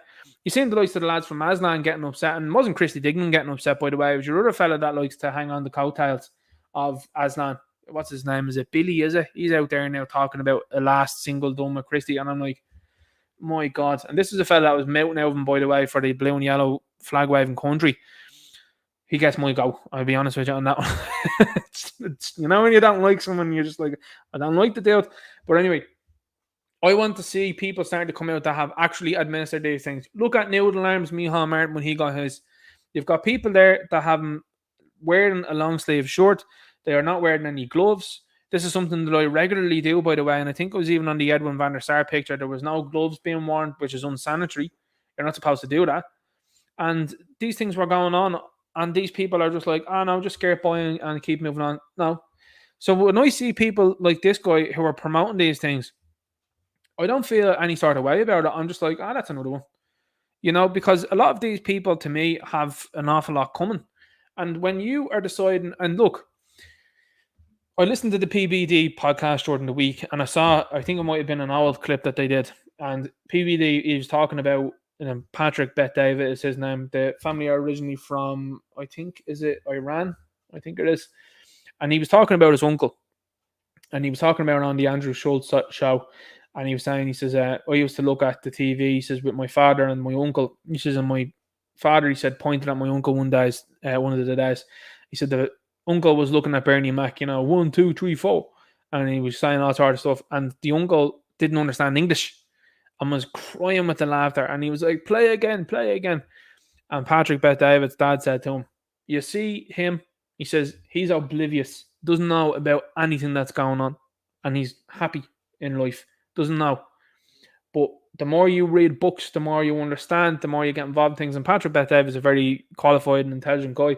He says, the less happy like that guy you'll be, he says, the less oblivious you'll be. And he said something that stuck with him for all of his life. And now he's doing a great podcast there called Valuetainment there with PVD podcast. Does great stuff there. So check him out if you get the chance. Very intelligent man, very eloquent, very good speaker. But he talks about people like these guys that are, some of them, in the know about what's going on, and then some that are just totally unaware of what's going on. And as he said about his uncle, he's like, people like his uncle are what ruins life for people like him and everybody else, and people like you and me that have been dealing with this nonsense for the last couple of years now, and now this sort of stuff is going on, and they're like, oh, look the other way, don't look at this. People like you and me are going, hello, correlation, is it not? But it just goes to show you everything you need to know about the likes of the medical industry and profession. People just don't buy into it anymore because they're just like, well, you're looking the other way on this, you're putting pronouns on your name tags. What's happening? Shakes people to their core. Leanne Cordes says, no, Ninja, you are bang on. 2 of my loved ones have passed on cancer because of cancer recently. Yeah, my 110% there. I know that's more than 100% there, Leanne, but absolute condolences and sympathy towards you and yours. But you've hit the nail on the head there. These cancer rates are way, way above what they should be. And when I say should be, that's very, I suppose, callous and in a way of looking at it. But what you would normally say, okay, right, that's something that you we'll just say, attuned to in a society, that things like that happen and people just don't know. The rate of which of these things are happening is way above the norm. I'm hearing people all of the time, nearly week to week, that are talking about these things, either being diagnosed with it or they're starting to have problems or reoccurring problems. That's a big one that I'm hearing too. People are like, oh, I was in remission, I was there and thought it won't come back and now it's back. And I'm like, I'm not saying that wouldn't have happened anyway. That's not what I'm saying. But what I'm saying is, what is there a correlation? Is something activating there and making that come back? I don't know. But I'll tell you what, when I see guys like this that are promoting, I don't feel sorry for them really at all. People in the 50s, we saved up $8,000, let's buy a home. People today just spent $193 on breakfast. I recently had this conversation with a couple of people that are talking about fast food. Now, I find fast food, look, moderation is what I think is important in life. But the price of fast food is going through the roof. And a lot of people are saying that to me as well. They're like, oh my God, you just got to McDonald's and the Eurosaver menu. The Eurosaver menu has been binned. The Eurosaver menu is a good play on words now because they're like, oh, you used to get a double cheeseburger for $150. Yeah, it's now $3.80. You're like, oh. And that's junk food, man, like pure junk food. So as a result, a lot of people are looking at, say, the more independent restaurants now that are creating real burgers with good ingredients. And it's a nice way to go out for sure and have a nice time. But also at the same time be like, well, that's real food that I'm getting there. Now I know some people in the chat and you're right there as well too. Like, well, Ninja, some of the vegetables might be processed or the burger bun and all that. I understand. I agree with you as well too. I think we're starting to look at processed foods totally differently now. I think we're starting to look at, for example, if you grow stuff yourself, the taste of that food that you grow yourself is completely different to what you will buy in the shop. A lot of people are saying that to me all the time. They like the taste of spuds, for example, are totally different if you grow them yourselves versus in the shops. And I would tend to agree on that one because, for example, fruit tastes completely different to me from growing it myself to what I would buy in the shop. There's a way better taste off it when you grow it yourself. Maybe it's also a bit of satisfaction of you actually doing it too. We get that. But there's definitely a different taste, 100%. The taste buds don't lie. But this is finance today. And you're basically working paycheck from paycheck to paycheck, which is what these people want to be scraping by. And then you're seeing posts be put out there where Ahmed Mohammed, that's out there coming into the place that's claiming asylum for no reason, is getting 500 quid a week. And then Susan, that's living down the road there, that's struggling on there, is getting 160, and 60 of it's been deducted. It is for no reason. Do you know what I'm saying? The country is upside down, and the way things are working with the economy is totally backwards. Because why are they giving this dude more than you? Well, what happens then is you see the likes of, and I'm just pointing it out, the Polonaise shops, the Polish shops there, the likes of those will grow, the African shops will grow and like that. But if you're someone that's shopping in the local and like that, and now it's, Benny is running it there, and Benny's a good lad, people will be saying in the chat, Benny on the loose. Anyway, so anyway, what you'll be saying is there, Benny's a nice dude, and he's a local, but Susan's not going to be spending the few quid there. Because she's looking at it and saying, well, Tesco's is doing 5 for 5 there, and Benny's, it's tenner there. It's all good stuff, but it's a tenner, so have to save the money. Ahmed's not thinking like that. Ahmed's rolling down to the local, I suppose, Muslim shop and going, yeah, I'll have €100 worth there now. Do you know what I'm saying? Like, so big problems like that afoot now as well too. This happened during the week. I'll be doing a video on it. It's about Hasbro Pulse. So they blocked me during the week because I was straight in on a post that they made. They made it about a helicopter. I know this is ridiculous. Probably people aren't interested in it, but anyway, this mega corporation decided to block me because I pointed out to them how a woke decision of including a figure as a second tier was a silly thing to do, and the fact that they've decided to sketch something up shows to me that they don't know what they're doing. So I was promptly blocked. I was like, that's hilarious. I think that's very funny. Now, this is starting to rumble on as well because we're talking, and we'll dip into a little bit of entertainment stuff as well too. This is all got to do with what I'm talking about, by the way. This doesn't have anything, like, this isn't just on its own sort of sphere or anything like that. What's going on in the entertainment world is intrinsically linked to the tech world. It's intrinsically linked to most jobs. If you're someone that is, for example, what we would say is a skilled worker, like a person that's an electrician, a carpenter, a plumber, a bricklayer, anything sort of to do with that, hairdresser, a barber, fantastic jobs, very difficult to replace you. That's what people are realizing now. Trades are super important. When it comes to these things though, like the likes of actors, Hollywood writers, various other professions, totally replaceable. And you're very replaceable. And you know how I know that they're replaceable? Well, I said it, I did maybe a year or two ago, probably 2 years ago now, maybe even 3. And it was when Mark Hamill signed his likeness away to be in Star Wars. And I was like, that's a bad idea because they'll have his likeness forever. And what did they start to do?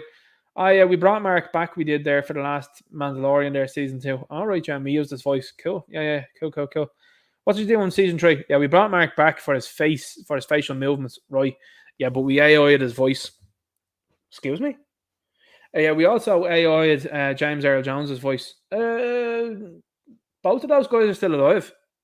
Now, granted, James Earl Jones does sound an awful lot older than what he did, obviously, when he was younger. Still a phenomenal voice. What a voice. Mufasa and Darth Vader, Two contrasting characters, but two wonderful characters, obviously, as you know. And this is what's happening. You're starting to see people now in the entertainment industry. Like, you could probably throw in a script into the AI. I'm honest to God telling you that I saw people putting up concept art of the Teenage Mutant Ninja Turtles that I was like, that is phenomenal looking. and it was done by AI. I was like, there ain't no art. That's difficult to beat that. Like, if you're an artist that's out there listening and looking at that, it's very hard. And we're going to get to a point in time where a lot of these people on the left, by the way, were cheering this AI on. And they're the same people that are like, uh-oh, because they realize that they're talentless and they realize that they're in trouble. And this is what's happening now. The entertainment industry clearly knows now that they could probably throw some words into an AI generator and get a script out of it. And these people are panicked. So what's happening here? This coming from Vanity Fair. Studios allegedly won't end strike till writers start losing their apartments. They mean business. Now, this is going to get rid of the woke individuals. This is what this is for. And anyone that's listening out there, you know this is happening because what happened in the last number of months is they're actively telling you that Disney have lost $1 billion for right reasons. They also passed on releasing Sound of Freedom, which says it all, doesn't it? And they've lost so much money now, and they've seen Tom Cruise earn a lot of money with Top Gun Maverick. They've seen John Wick 4 earn a lot of money. No wokeness, no nonsense. And these movies are super, super successful. Well, what do they do with these strikes? Well, they use it to trim the fat. And that's what they're going to do. Actors that are saying silly things will be told that they're surplus to requirements. Directors and writers and producers that are saying and doing silly things will be told that they're surplus to requirements. Clearly, Kathleen Kennedy, that's running Lucasfilm, has an awful lot of skeletons from other people in her closet there to be using, because that woman just seems to be unfireable, which is actually insane. She should be arrested, in my opinion, for cultural vandalism. I think they should be criminalizing things like that. When you decide to turn something on top of its head, like she's done to Star Wars and Indiana Jones, it's actually mind-boggling.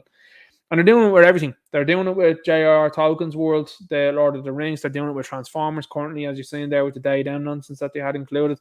And they're doing it with Marvel at the minute. Marvel's totally upside down. So these people that are mega books are saying, okay, the writers can, you can wait this one out there, lads, because that's not worries to us.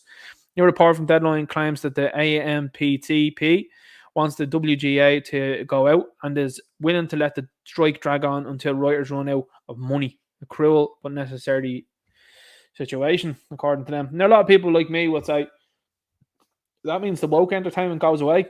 So be it. Thomas Sowell. Oh, guys, do you know what people on this side of the fence like to do? They like to quote Thomas Sowell. Thomas Sowell is a very intelligent man, knows what he's talking about. I thought people on this side of the fence can't be quoting black fellas. I thought that's what the left were saying. I thought they were saying that we were Aristophobes and all that. Yeah, that's total and utter nonsense. You see, these people that are on the left probably don't have any black friends. Most of them don't, actually. Most of them don't have any friends that are from different countries, because if they did, they'd actually have a wide perspective of what's going on. Like me. Because I have friends from different countries. They all tell me what they think. They're like, can't believe you're letting that flow here in this country. I'm like, oh, I agree with you. I told you before, my Eastern European friends bang on the money every single time. And even I have black friends now as well too that are like going, listen, this stuff is out of hand here. We left our country to get away from these people. These people have followed us over. And they know well. You see, this is the thing. When you come from a country, it's like when you're an Irish person and you move to another place like that, and that's what they try and guilt trip you with. Oh, when you go to Australia, you know, there's loads of Irish people over there. Listen, you know a skank bag as soon as you see them when you're from Ireland, and you know them from about 500 feet away. You do. When you know that there's an Irish skank bag hanging along, and you're like, oh, this is bad news here. This is. These people know the same as well too. They know a skank bag when they see them too, and they're like, oh, yeah. So they know that if these people are flooding into the place, then they're like, well, we're going to move ourselves on too. So Thomas says it is usually futile to try to talk facts to people who are enjoying a sense of moral superiority in their ignorance. And that's what you've had for the last number of years. So very good quote there. First we overlook evil, then we permit evil, then we legalize evil, then we promote evil, then we celebrate evil, then we persecute those who still call it evil. Sound familiar? Woe unto them who call evil good and good evil. Isaiah 5:20. They all say it. I support the SAG strike, Peter. That will cause new movies and shows to be delayed or cancelled. Harry, I already said I supported it. You don't need to sell it to me. All right, lads, let's talk about this. This is going to absolutely blow up the chat. The chat's going to be like, whoa, look at this. Anybody see this video? Give the chat a minute there to see if anybody's seen that. I'll get back to the chat later on. By the way, at Ninja Night, I'm probably nearly over an hour into the show anyway, and this is probably a bad time to say it to you, but if you're at Ninja Night in the chat, I'll get through the comments far quicker and it'll be much easier. So anyway, this woman, she grew up on a plane and was walking around the plane and was like, let me off the plane now. The dude that's sitting down there ain't real. He's not a real dude. He's something wrong. Something's up here. It's a lizard person. And I was looking and I was like, it's debased women again that are attractive. This is just nailed on everything that we've been saying. But anyway, the guy then supposedly came out with a video. I saw the video. The guy has lots of weird tattoos, by the way. He's tattoos that are promoting, what shall we say, a certain fallen angel. Maybe we say that? You can say that on this, can't you? Yeah. So anyway, he then, according to him, his own words, was when this woman was looking at the hands and the tattoos in this guy, by the way, and she was saying, look at this dude and look at all the symbolism that's on him, and she was talking to him about it, and she said to him, according to him, his own words, are you the fallen angel? And your man said, I am, yeah. And this is what inspired this woman to get up and be like, I'm out here. This guy is, I'm not getting on the flight with this guy. This is out here. And people were posting memes then straight away. And you know that Twilight Zone one where your man's on the side of the wing of the plane? People are like, maybe there's something to that. Maybe there's something. But anyway, the video was something else. But I think a lot of people started to put out memes like this really quickly, which is, attention, ladies, if you look like this and believe lizard people exist, DM me. You know, the picture says it all. It's always a dime piece on this side of the fence. It's never for what we saw up above. I have this here from More Than Just Ama. More Than Just Ama. Yeah, okay, we'll go with that. More Than Just Ama. What they use the TV license money for? No wonder they were sending people to prison for not paying for it. So let's have a look, because this will wake a lot of people up. Now, I might do a video on this one anyway, because this will let people know, like, with a short little run through of what these people's expenses were allegedly expected. Is this more than allegedly expected? Is this definitely? I don't know. This is what this person is saying. €345,000 Ryan Tubridy's secret payments. Over €250,000. And he's probably one of the worst hosts you'd ever see on a talk show. The guy does not have to ask questions. And not only that, he's not even entertaining. Oh, you go around in my jumper, and I'm running around, and I'm looking, look at me, oh no, the Christmas there. Absolute space cadet. €111,000, 6-person trip to 2019 Rugby World Cup. If ever I needed a reason to dislike rugby anymore. €2,615 media golf outing. Saw a great video there during the week there. Gavin Pepper put it out of him questioning one of the lads involved in the golf game.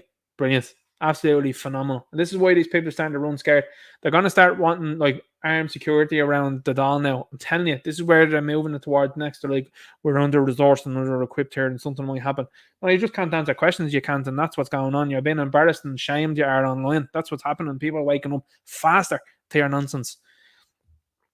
€12,188 for a Bruce Springsteen concert. Yikes. This is only like, what, 4 things I've put out there. This is not even the full list. Let's keep going. 13,700 Ed Sheeran concert.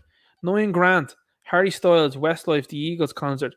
4,200 Soho House London Private Members Club. €4,500 alcohol at one Soho House event.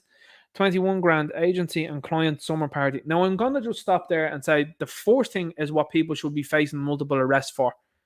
Like, why has nobody been arrested? Y'all know why. I know why. They know why. But the point of this is, and this exercise is, it's showing you was a distraction with a Tubridy fella. Well, look at all the other money that's been spent on absolute nonsense here that's been collected off your back. Why is nobody being arrested for any of this here? This is absolutely outrageous stuff here. Is this not fraud? What's going on?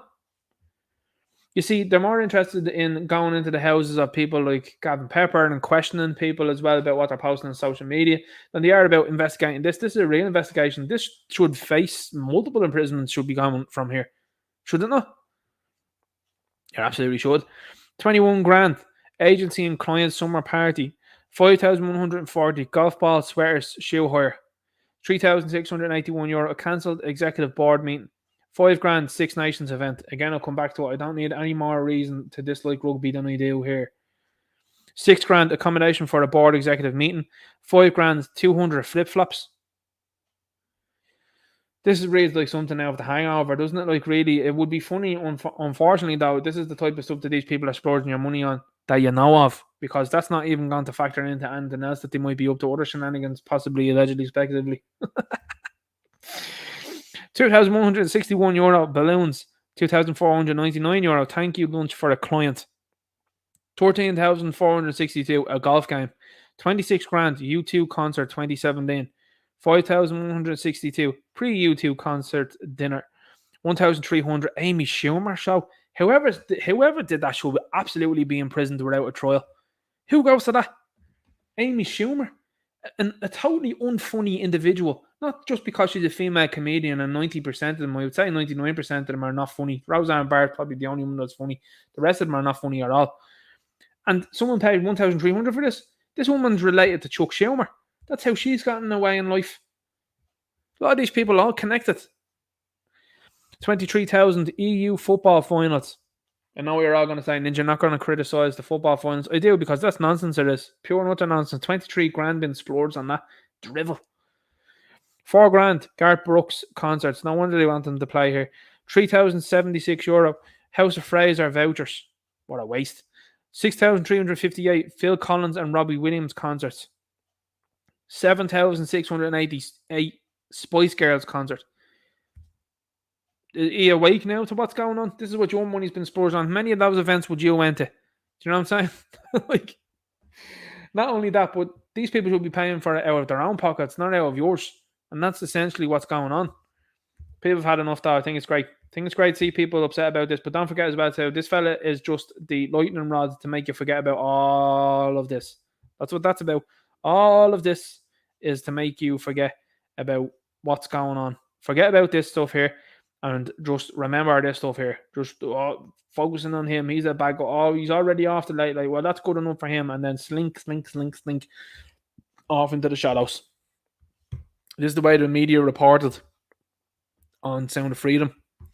Very negatively. They're calling the QAnon. They all said the same thing. QAnon. So there you have 1, 2, 3, 4, 5. 5 media outlets all saying the same thing. This was an outlet, by the way, along with this one that was defending Cuties from Netflix. Disgusting. Absolutely disgusting. And then they're trying to say, oh yeah, you got Rolling Stone here that says Sound of Freedom is a superhero movie for dads with brainworms. Huh? Can we not all agree with what this guy is doing is good? No? You see, you're letting yourselves down. You're showing everybody what you are. And this is great. I look back at things like this and I go, that's great, Guardian. Nice one for that one. Because guess what? I get to promote it to other people and say, look at these people are doing. The day of the media for these people in where they are is over. Hollywood is done. Like when people are like, oh, the actors are going to join the strike next sound. No one cares. They're done. They're over. Nobody cares about them anymore. They're finished. Would you cross the street to see Sandra Bullock? No, you wouldn't. I wouldn't. A lot of people, if she walked past, you wouldn't know who she is. And these people are like, I'm so important. No, done. You're finished. No one cares. Got this Doctor Strange meme. What universe are we in? A man just won the Miss Netherlands contest. That's actually what happened. You want to see the runner-up? But this is the nonsense that's going on in the Netherlands, and it's going to be moving itself across here. So they're talking about the Rose of Tralee now, inducting dudes into it as well. That's going to be a hilarious outcome because you know what they're going to do. Dude's going to win that. I don't know. Maybe it's one of these things where they're trying to prove that men are just better at women at certain things. I don't know. And when I say certain things, they're telling you that the men are better at women at being a woman. They're actively saying that. They put that on a Bud Light can, by the way. They are actively telling you that men are better than women in sports. You know, I don't know whether it's on purpose or whether they're trying to do these things just to mess with women, see how much they're going to take. Because it's just absolutely out there, man. Absolutely out there. But a dude winning a beauty pageant for women, like, I mean, you stick this woman in, this woman, like, you know. Again, like I said, very easy to say. People mock the Amish for being pacifist, but last I checked, their kids aren't being sent overseas to engage in foreign problems for a certain country. That's at the head of an awful lot of problems. So that's pretty based, if you ask me. The Amish seem to be coping pretty well as a sniffle of steel, don't they? They don't seem to be coping with any sort of autism either, do they? What's the rate of autism in the Amish community? Is it high? Is it low? Is there any? I don't know. Old Bobby, with the surname Kennedy, was saying that. You know, he's like, the Amish community are prospering and they're doing okay and they're staying well away from any of these things. Interesting, nothing. Who says aspartame is a possible carcinogen? So it's all this maybe language. Like I said to you, you have to keep an eye on this possible and maybe stuff here. The sweetener aspartame is possible carcinogen, but remains safe to consume at already agreed levels. Two groups linked to the World Health Organization have said. Excuse me. Yeah, might cause cancer, lads, but yeah, we just agreed with the companies to keep it low. Just keep. You know what it's like?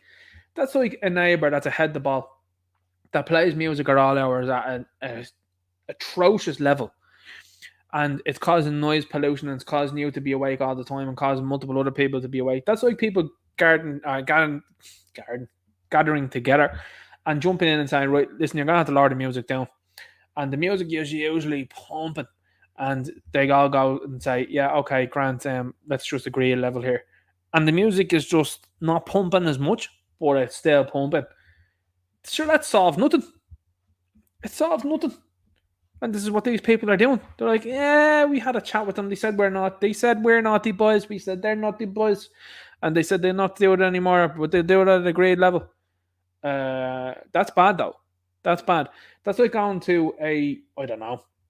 That's like going to a restaurant and saying, listen, I want a non-alcoholic beverage there, but just put a little bit of whiskey in it there. It's not a non-alcoholic beverage anymore, is it?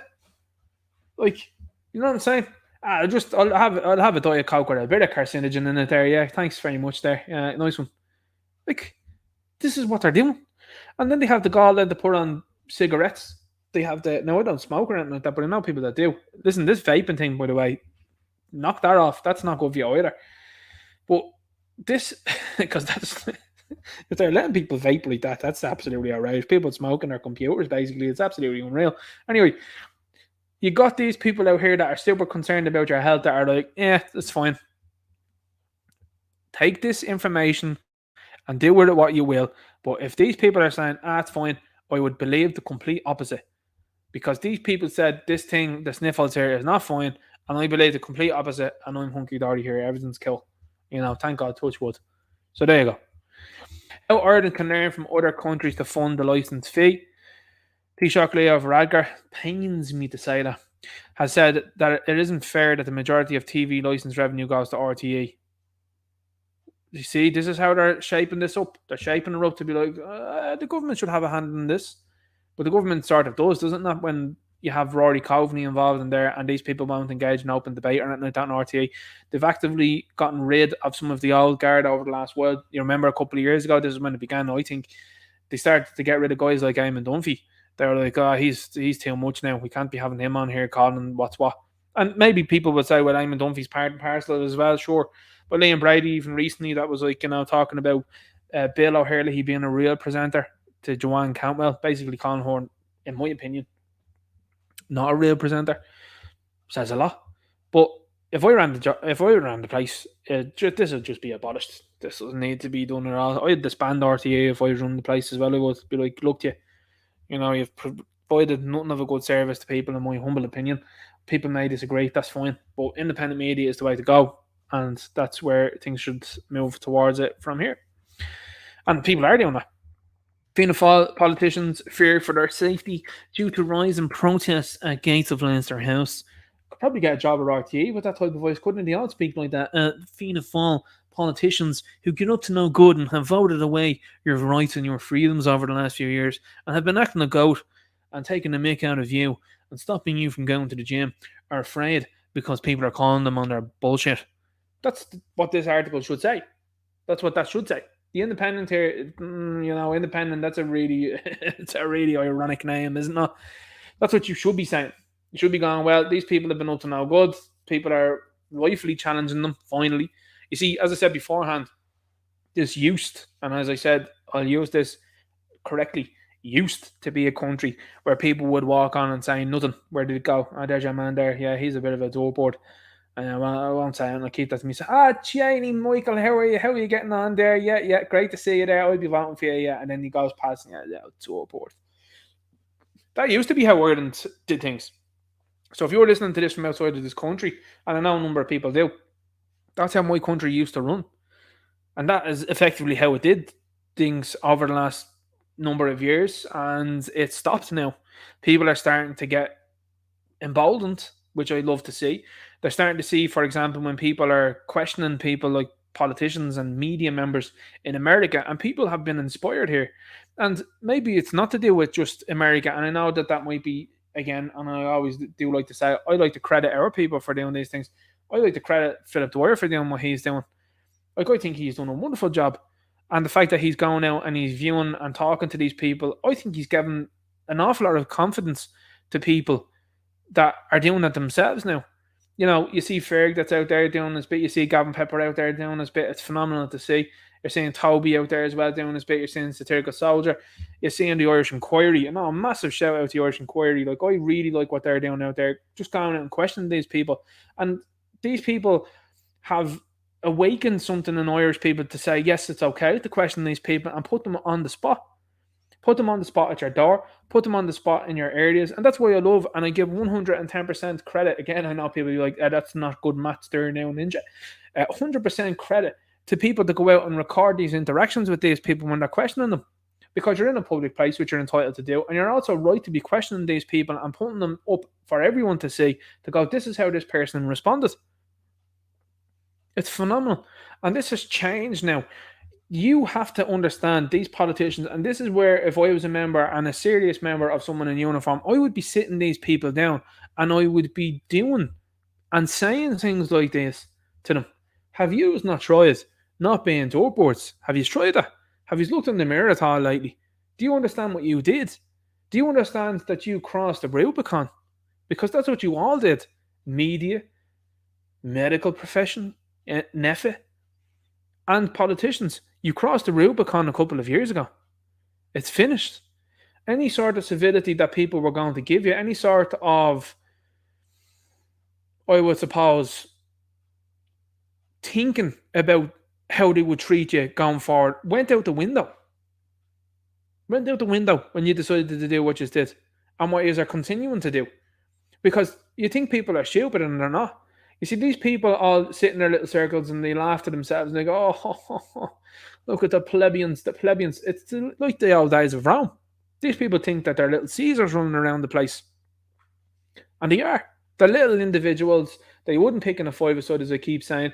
People that wouldn't have been picked. I mean, none of the females that are running around in any of these parties are anyway attractive. I keep saying that because it's true. You look at the men as well too. The men haven't got any testosterone at all in any of them. Like, pick them all out. The independents are the only ones where you go, yeah, I'd enjoy going for a pint to that fella. He seems like a man's man and probably enjoy a bit of football and a bit of chat about that. Normal guy. Rest of them, no, not at all. So when you have that in mind and then you decide to be spiteful little critters over the last couple of years, don't forget that that's what people will remember. And they're right to remember these things. And like you said, if I was someone in uniform, I'd be sitting them down and going, well, you have an awful lot to be looking at. And by the way, lads, see the silver bracelets that I have there? Slap them on yourselves there. You're going to the joy. Look. And we're going to change things around here. Because that's how things should be going. You know, like I said, it really puts into perspective as well how far out of touch you've got law enforcement here in this country. You've got Drew Harris that shouldn't be anywhere near the position that he's in. You've got Gardaí now resigning in huge numbers that they're reporting on now. And you've got people engaging and going to different places and being up to different things. Like, we probably have something akin to what the three-letter agencies are around there in America here running around this place. Probably something like that knocking about. And then you've got the likes of the NGOs then added to the fact that are causing all sorts of issues too. Whereas you and me just want to live a normal life and get on with things and just, you know, enjoy life. And that's what you need to do. You need to enjoy life, you do. But these people are trying at every hand's turn to make you not enjoy life. What will we do? Scare them about the sniffles. Are we going to blow their out of proportion? Yeah, we are. Okay, the videos that came out of China, that never happened here. Never did. Didn't hear about anybody there at the time. Nobody dropped or anything like that according to what I seen and nobody that I spoke to. And what we live in is what's called a lived experience. You know, you've got a politician jumping up there and standing up in front of the TV and going, well, we've had all these problems here. I've not seen any of that. And a lot of people that I've been talking to and conversing with also didn't see anything either. So lived experiences are super important, and that's what these politicians didn't think was going to happen. They didn't think that you and me were going to get together and go, did you know anybody that went with regards to this sniffles? No. Right. What about the suddenlies that have just happened there? I know 4 people that's happened to. Really? So that's a correlation now that people are going, hang on here for a second. And let's add into the fact that this isn't only going to be you and me that's annoyed at these people. This is going to be people that took this stuff and that feel like now that they're possibly living on borrowed time, which I would probably agree. I would agree because I would look at the situation that we see now, which is famous names dropping. You're hearing, like I said, people having cancers become very frequent. You're hearing the suddenly's gone frequent. So, I could understand people getting outraged. I really can. And I get people reaching out to me all the time and saying that they have a family member or they have a friend that's engaged in Voldemort over the last few years and they're no longer with us. And these people are just totally distraught and don't know what to do. And I understand. So I understand your feelings. I understand your anger. As I said to you before, try to explain this to as many people as you can. And then after that, then insulate the people that you care about most. That's what I did. I just talked about the people that I care about most all the time. And I kept my circle very close. And then that's it. Everyone else now, things have changed. Things have changed. But when it comes to this here, this is why politicians are facing this sort of confrontation. And when I say confrontation, these people are upset about hurty words. And again, like I said, I'm not endorsing or condoning. I'm certainly disavowing. No violence has happened to any of these people. Nothing. They all talk about how, I've been threatened. You've yet to post a receipt. You've yet to post a receipt when it comes to that. You'll post all sorts of other things about just going around to different openings of nonsense and all that and welcoming in the invasion of Ireland. You'll go to those sorts of things, but when you're saying, I've received a dodgy phone call or an email, show it. Play it to people. And even at that, would I believe you? No, I wouldn't. Because you have a history of telling lies. It's like when you're growing up, and I always like to bring this back to just simple times and simple things. When you have a situation like this here with people being angry at you, you can always grow up and something happens, say, for example, my parents would be the first ones that would say, well, what did you do? Like the mirror just gets instantly reflected back at you. Whatever sort of thing that you will come in with, they go, well, what did you do? Did you try to do something different? Would you do something different in the future? It's about learning from your mistakes. That's what life is about. But these people keep going, lessons will be learned from these things. You've learned no lessons. You went from destroying people's livelihoods, relationships and families through the sniffles to then now telling them, yeah, we're going to police what you think and say. And by the way, as well, too, we're going to open the border, which makes you and your older members of your family and younger members of your family be in a dangerous situation going forward in what used to be a carefree country that you used to walk around in. You know what I mean? And then these people have the gall to come back and go, I feel upset and I feel intimidated. I want to look in the mirror. You know what I mean? 3 of 4 politicians are fearful of being attacked and said they feel unsafe around the gates of Leinster House due to increasing protests. So this is our public building. Okay, I'm also going to say something as well too about architecture, all right? And this is something that I reviewed recently as well on one of the podcasts. I think it was the PBD one as well. And they were talking about architecture of places like this. Is that designed for the people and by the people type of individual? No, it's not. Now, when they were showing pictures of small bungalow type places, you see most of the constituency offices, by the way, have that look to them.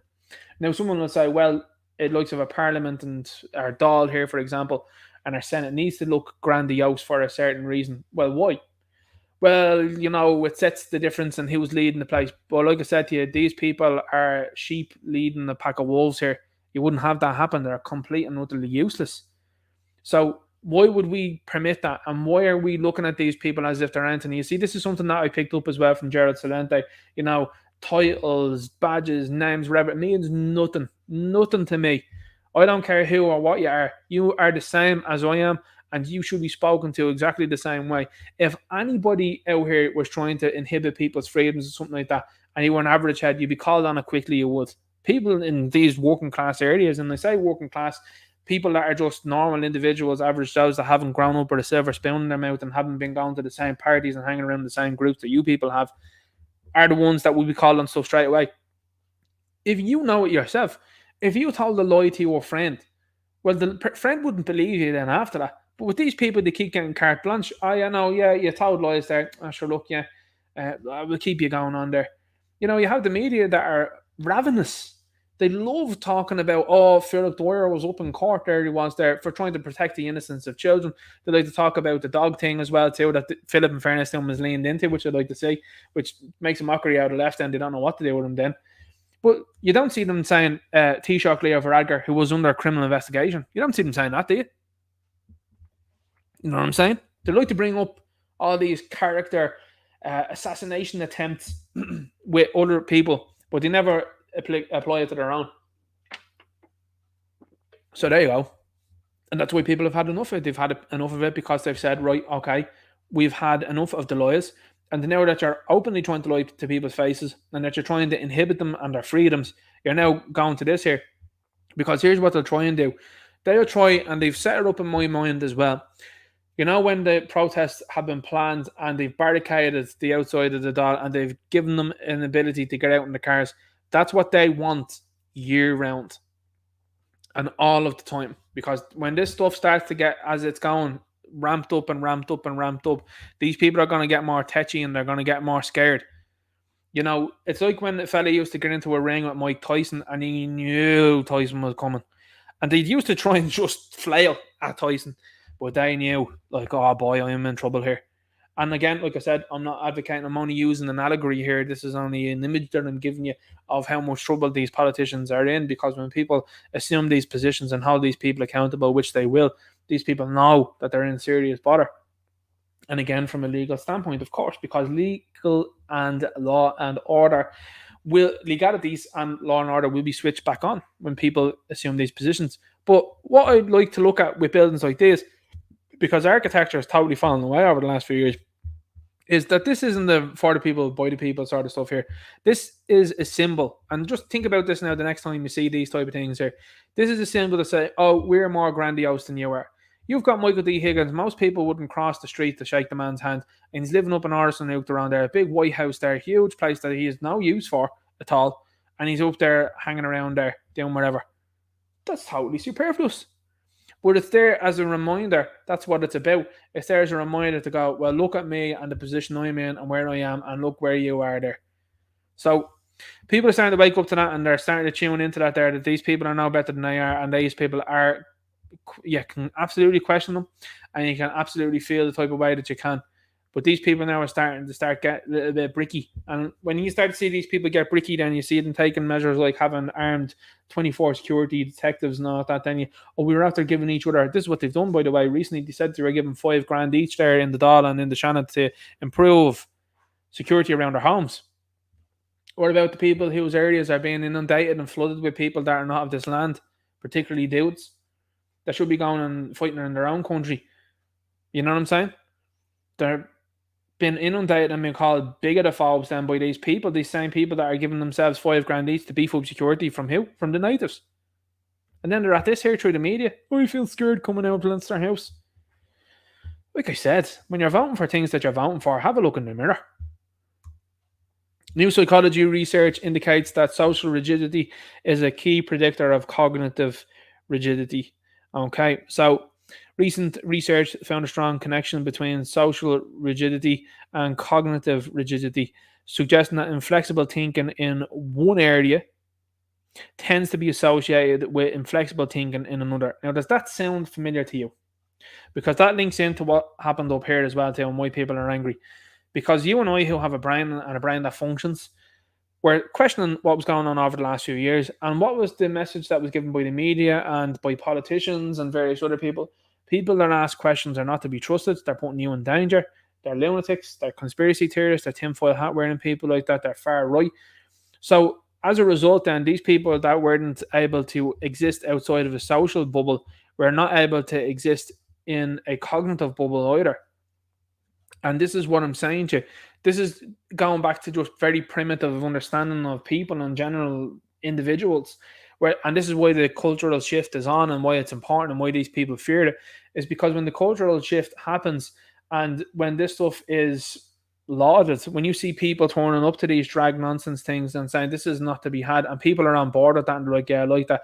When you see people that are on board with Tate, and when you see what's going on with the people that are becoming more popular, it starts to have a shift and a cultural shift. And then you get people then that may not have that capacity to get what's going on at that moment in time. But when the social aspect of things turn, they'll jump in. Like, I know many people, and you know many people too, that flip-flopped over the last few years.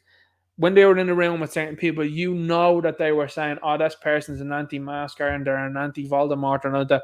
But then when you're in the room with them and you said, this is what's going on, and say there was you or more than one person that agreed with what each other was talking, they would jump in and join in with that. Seriously. Try it out the next time you're out there around the place and you'll see. And I've had that experience as well too in multiple situations where you'll talk to someone and say, look, it's, let's chat about this here. And you'll find out that there's maybe 40 of us that think the same way. That can influence people really quickly, because from a social aspect, it depends on how a certain person is liked and what certain people think of that person. And that alters it then too. So, like I said, don't take the likes of psychology for granted, because it is very effective and it's something that these people are using as tools over the last few years. And indeed, as I said beforehand, this is why this makes them antsy. These are people that are interested in information and are interested in psychological stuff here. They're not interested in Michael Collins-esque type stuff here now at all. Do you know what I'm saying? So that's where they're like, oh, like I said, how many of those people that are engaging in politics now would you pick in a five-a-side football match? You know what I mean? Not many. So what they have to go back with is this sort of stuff. And what they're realizing is, we're losing it now too. We're losing the social aspect of it because they have. How do I know that? Stephen Donnelly confirmed it when he says, well, we'd like to keep the masks on the likes of the buses, but the social interaction and likelihood of people doing this is very low. So it was compliance. But once you see one or two people not complying, they said, oh, okay, most people won't comply then. And everybody had that instance, and you felt that and you saw that over the last few years, where you were in a place and you said to someone, like, I'm not wearing this mask, I'm taking it off. And the other person, like, initially was like a bit, and then they realized, yeah, this is nonsense then once you talk them around it. And the social aspect of it was important. And that's what I said before. What these people want you to do is they want you to go at each other and have a divide. But, that's something I take from my own dad. Like, my own dad, for example, is very good at getting a point across, but also remaining cordial. I'm not that great at doing that, I will imagine. I'll be honest with you on that one. Maybe it's the youth in me, I don't know. He's just, older and wiser, obviously. But he's very good at being cordial with someone that completely thinks in a different way. And whereas I'm like, well, how can they think like that? That's ridiculous. He's like, well, hang on here, this is the way to do it. And 9 times out of 10, it seems to be right, because I've seen it in action where I'm like, wow, that's actually a different way of approaching this, and it's worked, And I think that that's something that people look at. And like I said, this has just been a little bit of talk about psychology, but psychology is very important when it comes to these things, because, like I said to you beforehand, it's all about keeping a strong mind and enduring and making sure that you have a hopeful and optimistic way of looking at things. Going around and saying, oh, the head in the sand and this thing is bad and it's all bad. Things like that, good. I'm telling you now, and I always believe that good will defeat evil. I always believe that, and I continue to do so. Dundalk, Tidy Towns and Louth County Council unite in bid to crack down on littering. Dundalk Tidy Town says that they have been indicted with messages of support and encouragement from the people of Dundalk since the result of the Oyabal anti-litter. So, employ people to do these jobs. Why are people inundating people that are interested in going around with little high-vis? And this is what the county council used to do. Do you know what I'm saying? Oh, the Louth County Council. Yeah, but the Tidy Towns are leading that there. They're leading that headline. These people used to be paid. They used to have a deal that was coming around in a little van. Do you remember? And this fella would go along and he'd say, Johnny, how are you getting on there? And then he'd look after things he would, and the area looked spick and span, looked great, it was. And then over the years, then they had these deal-gooders that used to be out there. Another psychological thing that they did there, you should maintain your area. Why? What do you pay for? You're seeing potholes all over the place and all over the roads there. Is that being fixed, is it? People's cars, I've heard people having their axles and all that just snapped because of the potholes around in this country. It's absolutely astonishing. And then you've got these people running around going, oh, well, we should just tidy the area. That used to be the job of a dude. That's what a dude used to do. You used to get paid to do these things. If you're doing that, then there's no job for that dude. What's that dude going to do? Absolutely unbelievable. Now, lads, honest to God, this gave me a laugh. Really did. Denise O'Sullivan injured as Ireland's World Cup friendly, abandoned after 20 minutes for becoming overly physical. A heavy tackle on Ireland midfielder Denise O'Sullivan prompted the abandonment of a behind closed doors friendly against Colombia. By the way, these are people that want to be on the same wage as the men. Guys, you're tackling too much. It's too hard. We're going to have to abandon the game. You've lost any future arguments, because that's what should be brought up then. Anytime it should be like that meme, point at the sign. Anytime these people bring up the likes of pay equality, tap the sign. Look what you just did. 20 minutes, overly physical. Would you stop? And only a couple of weeks ago did they have the Netherlands women's team. They tried to post an article they did on BBC. It backfired massively. They were like, the Netherlands women's team have beaten a men's side. Now, the way that they worded it, you would assume it was a men's Netherlands team. And of course, everybody knows, there's no way that happened. Even I suppose, Z string of the men's Netherlands team would be the women's team, the A team. And so when you clicked into it, then the women's team narrowly won 2-1 against like FC20 or some kip that you've never heard of before. That was all 18-year-olds, under 18s. So probably 17-year-olds that they were playing against mostly. And these people were running around cheering about it. They're like, we beat them inside. Well, did you really though? I was not saying an awful lot for that under 18, so I had very poor sound from them because they should have drubbed them. But you know yourself, you can't put anything too far amongst and past these people to be like, well, you looked after their lads. If you take the old L on this one, none of those fellas I can tell you would be going to the likes of the Netherlands team, I assure you. But look at this, absolutely hilarious. That's absolutely gas now, I have to say. Finished. EU's nature restoration law puts a certain issue to the farmers' heads. The farmers saw an end to the regime in Holland for now, though. That's what they did. Done good work there. Ireland entered technical recession in fourth quarter. CSO confirms multinationals accounted for more than half of Irish economy activity last year. It's the CSO. Anyone with half a brain knew this. They knew that this is a recession. They've been talking it up as such. Suspension of visa-free travel for refugees to Ireland to be extended. Has that made any impact? No. Does the headline look good? Yeah. Is this making any impact? No. So there. Close the borders. That's what I do. Stop them coming in. Certain education classes to be mandatory for Leaving Cert students. New curriculum will focus on alphabet soup identities and relationships and will provide 1 hour per week of class to 5th and 6th years.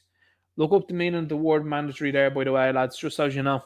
It's an old quango, an old circle of words there that are all like each other that mean nothing. Absolutely nothing. And that's the type of word that they've used. We're going to say that the masks are mandatory there now. And you know what you have to do? You have to wear the mask. Well, mandatory just means that that's just recommended, though. That's what that word means. That you would like that. I don't, so I won't. And the same thing with this here. People, and especially parents, need to be looking at this. The Department of Education have essentially, and these politicians and these media outlets have raised their 2 middle fingers at you. They have said, up yours. And they have said, we're going to do this anyway. And the large majority of parents have previously said, we're not having this and we're not accepting this at all. And they've gone, up yours. They've done an Ali G on you. 2 fingers. Look, these people think that they're with, like, straight out of Compton, the group. I'm not even going to go with the group. I think they're with this guy. Hey, we're out there getting us, lads. Excuse me. You see, this is where it's coming to a fore now, and people will go, well, it's only in secondary schools. Okay. Well, that starts to diminish and it starts to move its way down. How long before they say, oh, well, we'll do it with 4th years as well, 3rd years? Do you know what, lads? We might as well do it in primary school. It won't take them long. And if you give these people inches, they take miles. They have shown you to do that, and they constantly do that. I have someone in the chat there refusing to show his name is straight out of Compton, gang. So you've got these people now that are making these inches and taking these inches, and like I said, this all just dates back to the fact of this marriage referendum nonsense. And again, like I said to you, when you see people talking about referendums, once you see these people aiming one sort of way at a referendum, you got to look at it and go, well, how many times did the government want something and it got through? Seems unusual. And like this as well, these people have just decided, well, you're doing it now. So you've made a great advertisement for a lot of people for homeschooling. That's all you've done there. And a lot of people now that will just go, well, tell you what, I'm not going to go in that day. That's what the end result of this will be.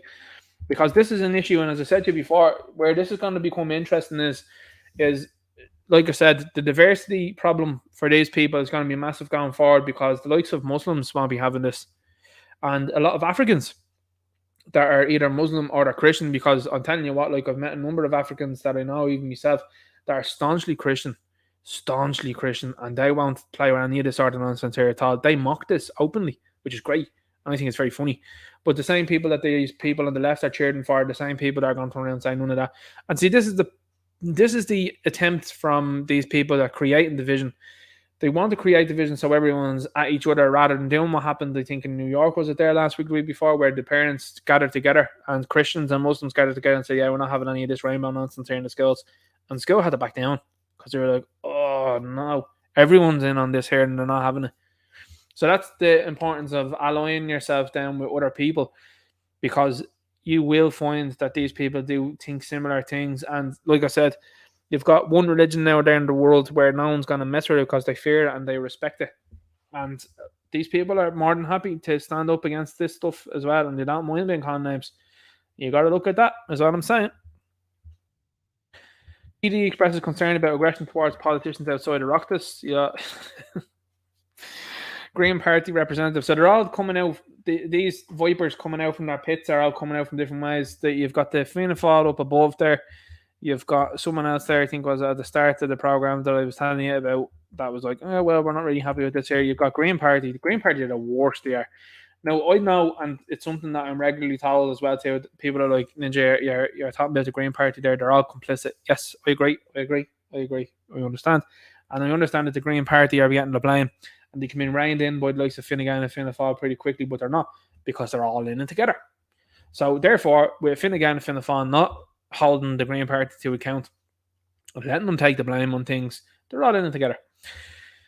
Green Party representative Mark O'Castig said politicians must feel they can interact safely with their constituents. A lot of these people, and a lot of people decide to me and reach out and say that these people aren't contactable. They can't get in touch with them. They won't show up. And when they message them as well too, they either face one or two things: the generic response of like, well, I'm going to do what I'm going to do anyway, or they just get blocked and are just cast away. So the only way of contacting these people then is when you see them in person. So you've done that. Like I said, you've caused that relationship with people. You've also caused that relationship with people when you're doing weirdo things, like saying the climate is a big problem here. No, it's not. It absolutely isn't. It's been pissing rain here in Ireland for the last week. This is the middle of summer. It's actually quite cold. It was cold until May. Now, I know that this time next year they'll probably try and spin it and they'll say, well, like, it was colder last year now, because this is the great thing with the climate scam. They come out and say, well, we did call it global warming, and they were saying there's going to be a new ice age and all that. And what do we do? Well, we can all hodgepodge it together by calling it climate change, and then we can say whatever then. You see what I'm saying? So when they then spoof it and go, oh my God, lads, the hottest day of the year was 30 degrees. Great. Everyone was sitting out having a good time, weren't they? Trying to make people afraid of the weather is what these people are at. And then they're doing other loony things then.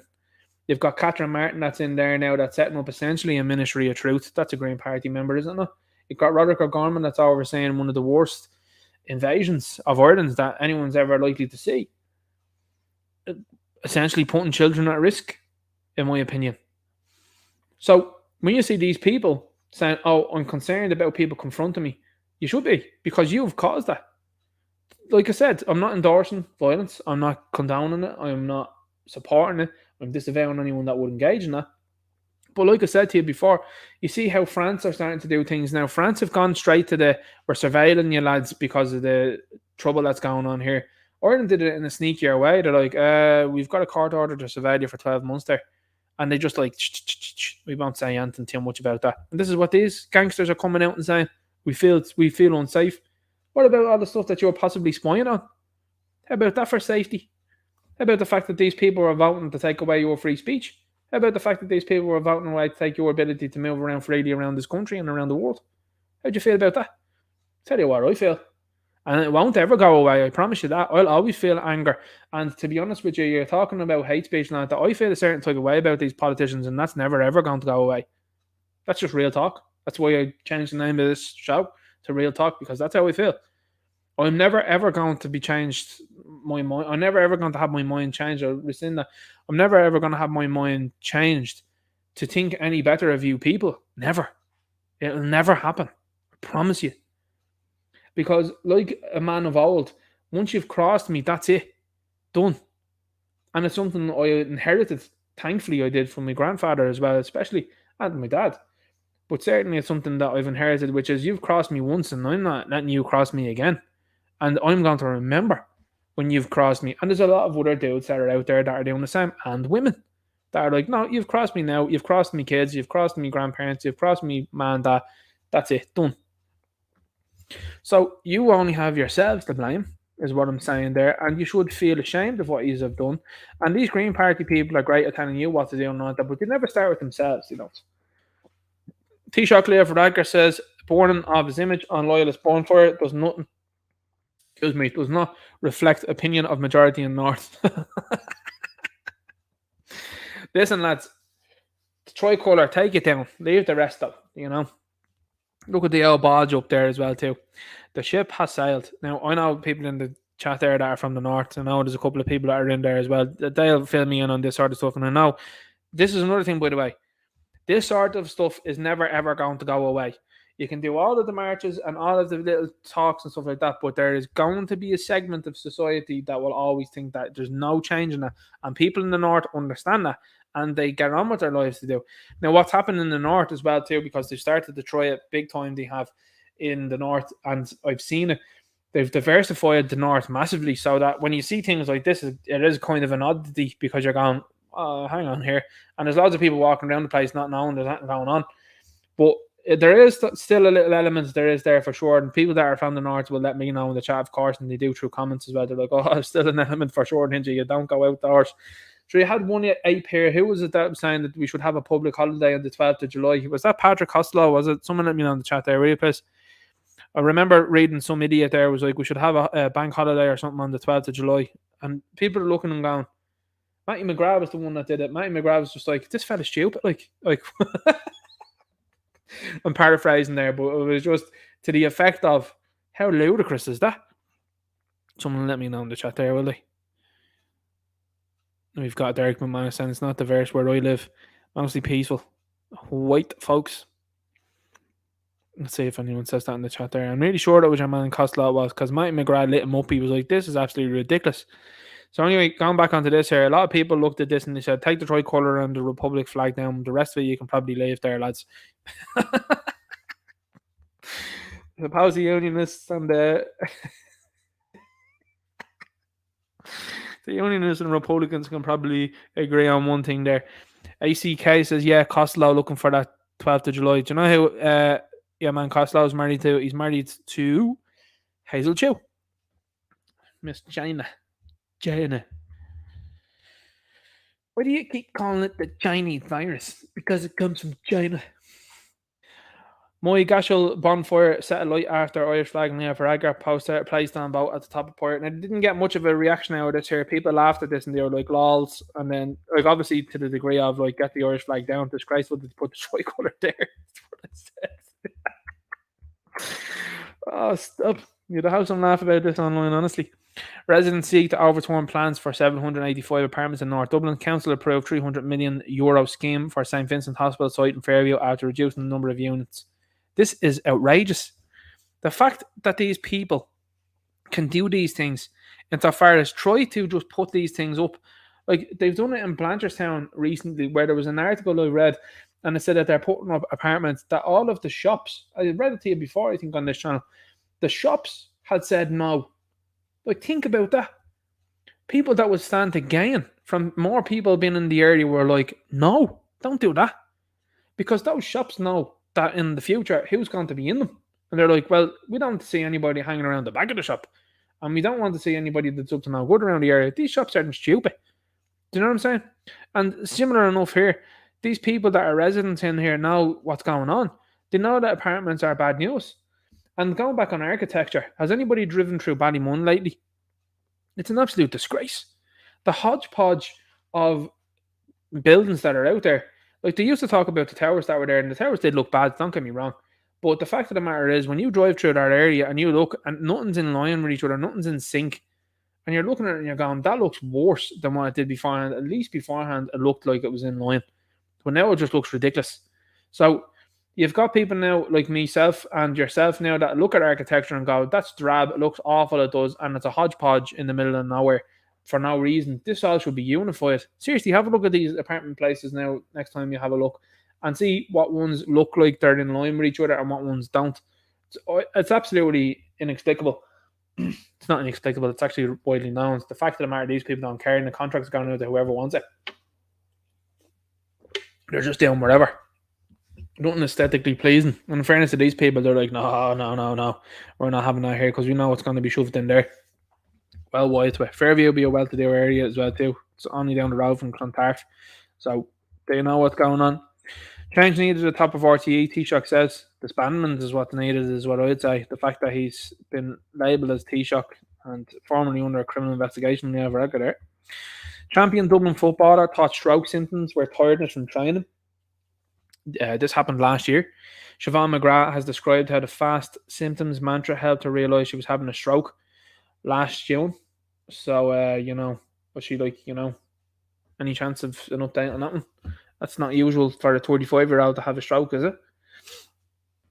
Like I said, anything can happen. It could be genetics, whatever it might be. But are we getting any clarification on that? I'll tell you what there's clarification for. The clarification for this guy here. This is his fortune he was saying there. Now, like I said to you beforehand, guys, this is a country and general people now. I don't know if there's been an update about Adam Van der Sar, by the way, either. So I would like to see an update about this guy. But very sad, nonetheless. But happy to promote this sort of stuff there and didn't do any sort of thinking at all. People paying TV licence fee, watch money squandered and abused, says Judge. Absolute circus designed to entertain the clowns. This is all this is. Now, like I said, they're saying the right things, but is that being done? How many of these people have faced arrest? It's great saying these things in the media. It's an absolutely squanderous and abusive thing that's happened. Greg, how many of them have you issued arrest warrants for there, Judge? None. Well, there you go. That's it. Wexford family donate almost €60,000 to charity after road run in memory of their beloved family member. Lovely gesture. I looked at this though. Like, standards are way down, aren't they? And look, there's an El Buckle there now as well too. There's an El Boy, and this is what's coming through here now. Yep. That's the story of it altogether, lads. Hate speech law won't progress further until autumn at the earliest. I have a video coming out on that one, but this is a win. It's been put on the back burner for the moment because there's been so much attention on it. I know Chopper, that would be in the chat here generally, just be on Twitter, made a suggestion that there's been a rumour going around that she's been told she has to resign from Fine Gael. I would find it very unlikely. And the reason why is this. These people have all voted for it, so in essence, they've all agreed with it, so they would all have to resign then as well too, because they're all culpable.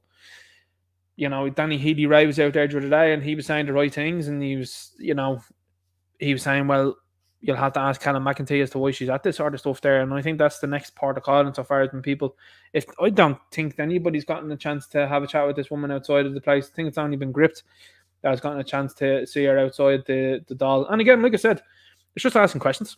Asking why she's doing this. And she's answerable to the people because these are the people that have elected her. So you should be answering questions to people that have legitimate concerns, because you can have your little pony show in the doll there and you can all go into the bar then behind her and backpat each other and have a laugh at the theatrics that just occurred out there in the doll in front of everyone. But you have to answer to the people. So when you have this stuff be shouted down by the people, the time is now to, first of all, bin it, and second of all, rescind it and apologise profusely for what you've done. And then after that then should then come her being thoroughly investigated for contributions that have been made, for the attempt at this, what I would say, attack on free speech, democracy, on our constitution, your God-given right to free speech, to say whatever and feel whatever way you want, that these people think that they're above God. They're not above God. And this is the thing, and this is why they want to take God away from every facet of life, because they fear it. These people that fear God are the very ones then that will be judged accordingly when they go upstairs, and they have to be judged, and they will be judged accordingly.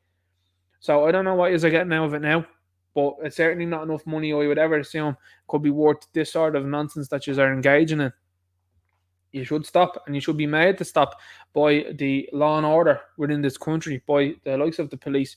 But no, the police are interested in taking little promo pictures there with people that are donating money. They're interested in having a sing song in some sort of bar. Meanwhile, people like this are doing things like this here, which is like, oh, we'll just try and make them forget about it now, and we'll just rejig it and then bring it back down in a couple of months. No, this is going to be shouted down again, and the energy needs to remain high, and it is going to remain high when it comes to this here, because people aren't having this. You've got to give them the right to say and feel whatever way you want, and even though you're trying to be shamed by these people in society, it's not going to work. What's that twice there? That's how bad that article was. It's from Sky there, July 7th. This guy Israel Adesanya done writing. Post that 3 times. That's a weird one. That is. Wall Street Journal. Is that who done that there? Sound of Freedom dethrones beats Indiana Jones on opening day. Phenomenal stuff to see there. Let's see if I've got anything more there. Child activist warns Radgar to prepare for a rumble in the concrete jungle. A 12-year-old autism activist. Autism didn't exist when I was a kid. It didn't in the numbers it does now. It's weird, isn't it? Has warned the Taoiseach to get ready for the greatest showdown since the rumble in the jungle. So we've got Gettr on our hands, do we? Is this what's going on now? Because this little girl was promoted all over social media and on different websites there on July 7th. But as I said there, it's not the child's fault.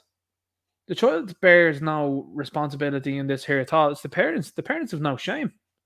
Have you no shame to be throwing this child out there to be engaging in this sort of ridiculous nonsense?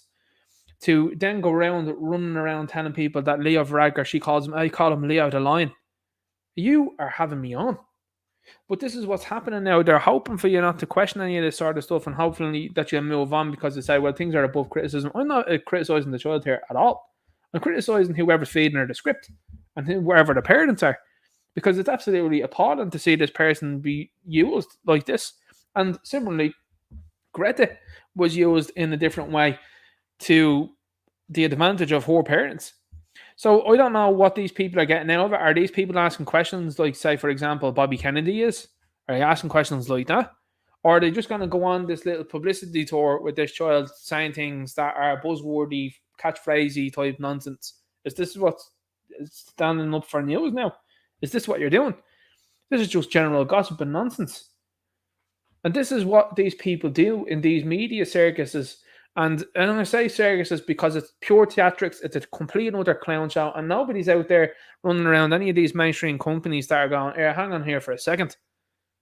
That's why it's important to be independent. And why it's important as well, too, to show that these people aren't gaining any traction and that they're being mocked by people that are going, this is nonsense. Why should anybody put any sort... And this is what I'm saying now. I suppose you might say, well, this is criticising the child. But why should you put any water into what the child is saying? Like... I'm going on to a news show and I'm going to call him Leo the Lion and we're going to have a debate. A debate about what? Like, why? What's this for? A bit of adulation, a bit of promo. And see, this is what goes on. They start to now, and this is what they've been doing for a very long time, they're starting to promote autism as if it's just, they're floating it out there and saying, oh, this is always in existence, lads. You just didn't see it before. These people were sheltered away and they were hidden. All of them? Really? All of them were? So, like, when my old boy was young, how come he didn't know anybody with autism? How come I didn't? But how come the generation that are coming up now, how come loads of them seem to have it? What's the story of that? Well, it's actually got to do with the birth rates there in India. No, it doesn't. Because we've had a surplus of people coming into the country we have that's actually outnumbered and outpaced the natural increase in births. So that's nonsense. So what are you saying to me now? All these people are bringing it in? Is that what you're saying? Or has it got to do with something else that Bobby was saying? I would suggest it probably has something to do with what Bobby was saying. That's what I'd say. Because he seemed very legitimate with what he was talking about. Activist accused of driving into anti-immigration protest faces extra more serious charges. Is he in jail? No. Hanging around the place. And he's talking nonsense. This fella's supposed to be 35. Is this fella Nigerian by any chance? Can not tell you the truth.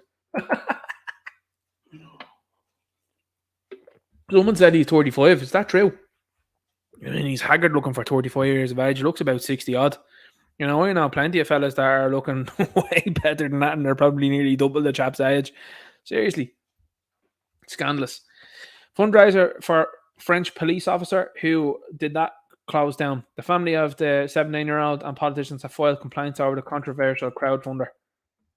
But you can fund things for your man St. George of Floydius there across in America. He was up to no good. That's carrying on. What about the Boy Large Mansions crowd? Has any of their crowd funds been put down? No, they haven't. Weird that one, isn't it? But anyway, this guy, for example, the policeman. Now, Joe Rogan was talking about this on his podcast, and I agreed with that. And I'm just going to impart some knowledge that he was shown on that podcast with Tom Segura. And he was saying, like, he said, like, imagine how people are. He says, like, on the road, okay? And this is how people are on the road. You behave on the road in a different way than you would if you were walking, correct? So when you're driving along, you're in a heightened sense of agitation, and particularly even a heightened sense of just in general. And so you've got that sort of going on. You know, if you were driving this little rust bucket at 60 kilometers an hour, that if you're flying along and someone cuts ahead of you, you lose your mind. Now, if you're walking along and someone cuts in front of you, what do you do? Nothing. It doesn't cross your mind, sure it doesn't. Because you're not in a heightened sense of survival mode, because you're not, look, I mean, going around in a 60-kilometer an hour bucket is completely different than just strolling along. I get that. But police are obviously as well too in a heightened sense of how they behave when you're in a car and when they're pulling you over. Everybody's seeing the videos, and this is what Rogan was talking about and Segura was talking about people pulling people over, particularly police, and the window comes down, and next of all, the policeman is no longer on this plane of existence, to put it bluntly and shortly. So they're in the heightened sense of, am I going to get home tonight? Which I understand. I get that, for sure.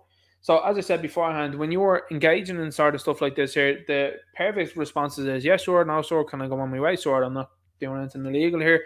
If I am doing something illegal, can you tell me what it is? And that's it, then you progress as is. So like I said, you're dealing with a person that's already on a fairly slim pickings in terms of rationality, because at times these things can get away from you. So from what I understood with this here, there's a commotion of things that went on that were not the right things to have happened, and this is the end result in this. And what has happened then? France has been totally turned upside down. I've seen buses. Satirical Soldier was showing one there, a bus absolutely cascading through a French town. I was just blown away. I was just like, whoa, what's happening in France isn't being publicised, not nearly enough. There's absolute chaos going on over there, and it's going to continue. Now, what you've seen as a result is a lot of French people. I suppose it's ironic that there's going to be a Napoleon movie coming out. You've seen a lot of French people taking to the streets and dealing with these people. And of course, as well, too, there are people not of the land that are causing most of the commotion. And you've seen them come out and say, right, we're not having any of this here at all. I saw a really weird video, though, from Ezra Levant there last week or the week before. And he's from Rebel News. And he was talking about, he's like, these people, they look at the police and look at the police there. You know, they're white guys, and there's one guy there, he looks Arabic. So these people aren't the same people that look like them. And I was looking and I was like, okay, right. Well, I know what Rebel News are about anyway. So, like, it's great that you ask questions and stuff like that, but ultimately, who's pulling the strings? Very similar to Daily Wire. So that was a weird comment. Like, are you not going to talk, Ezra, about how they should just have locked up the border and said, no more of these people in, when they've been proven to have causing problems over the years? What sort of society is safe here nowadays in this world? Japan. What's Japan got most of in its country? Japanese people. Does it let people in willy-nilly? No, it doesn't. I don't know about you, but it says an awful lot. But the crowdfunder for the policeman shut down. If you're a criminal, though, crowdfunder is absolutely fine, of course, there, as you know. Now, anyone can get a verified blue tick on Instagram or Facebook for €17 per month. So they've bought into the whole thing that Twitter were doing, which is interesting. So everybody's been very upset by that.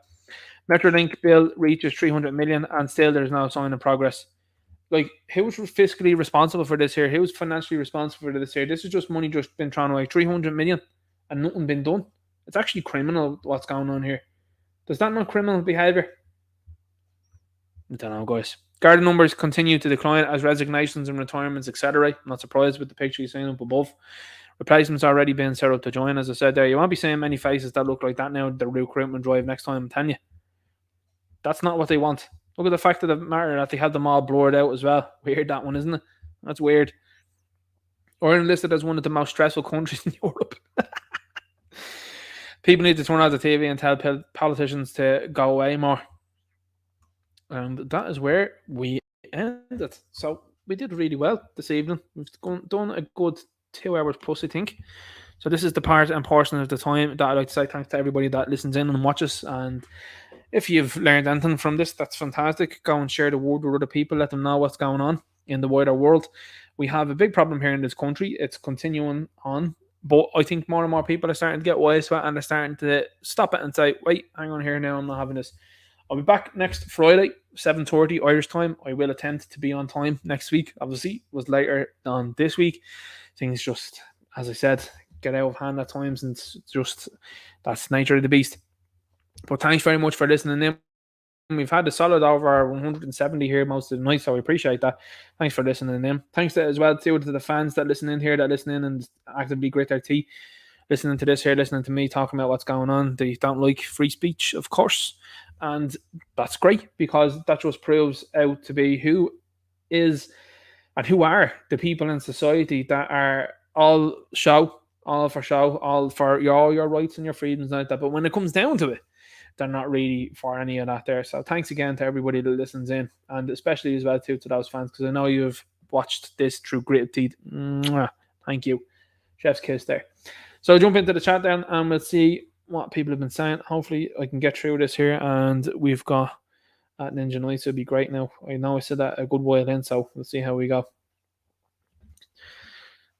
I saw that they've released The Flash pretty quickly. They have as well too. That's not been good for Hollywood, which is good. Transformers as well too has been released, which isn't good. We've got a commentary there as well too from Art Hostage. That was a good one there. Gardaí sees 160 kilograms of white paint worth 11.4 million stashed in the horse box at Rossclare Harbour in Wexford. I saw that. I saw someone do the maths on that one, and they were like, it's not 104. Was it 11.4 million? It's probably way less.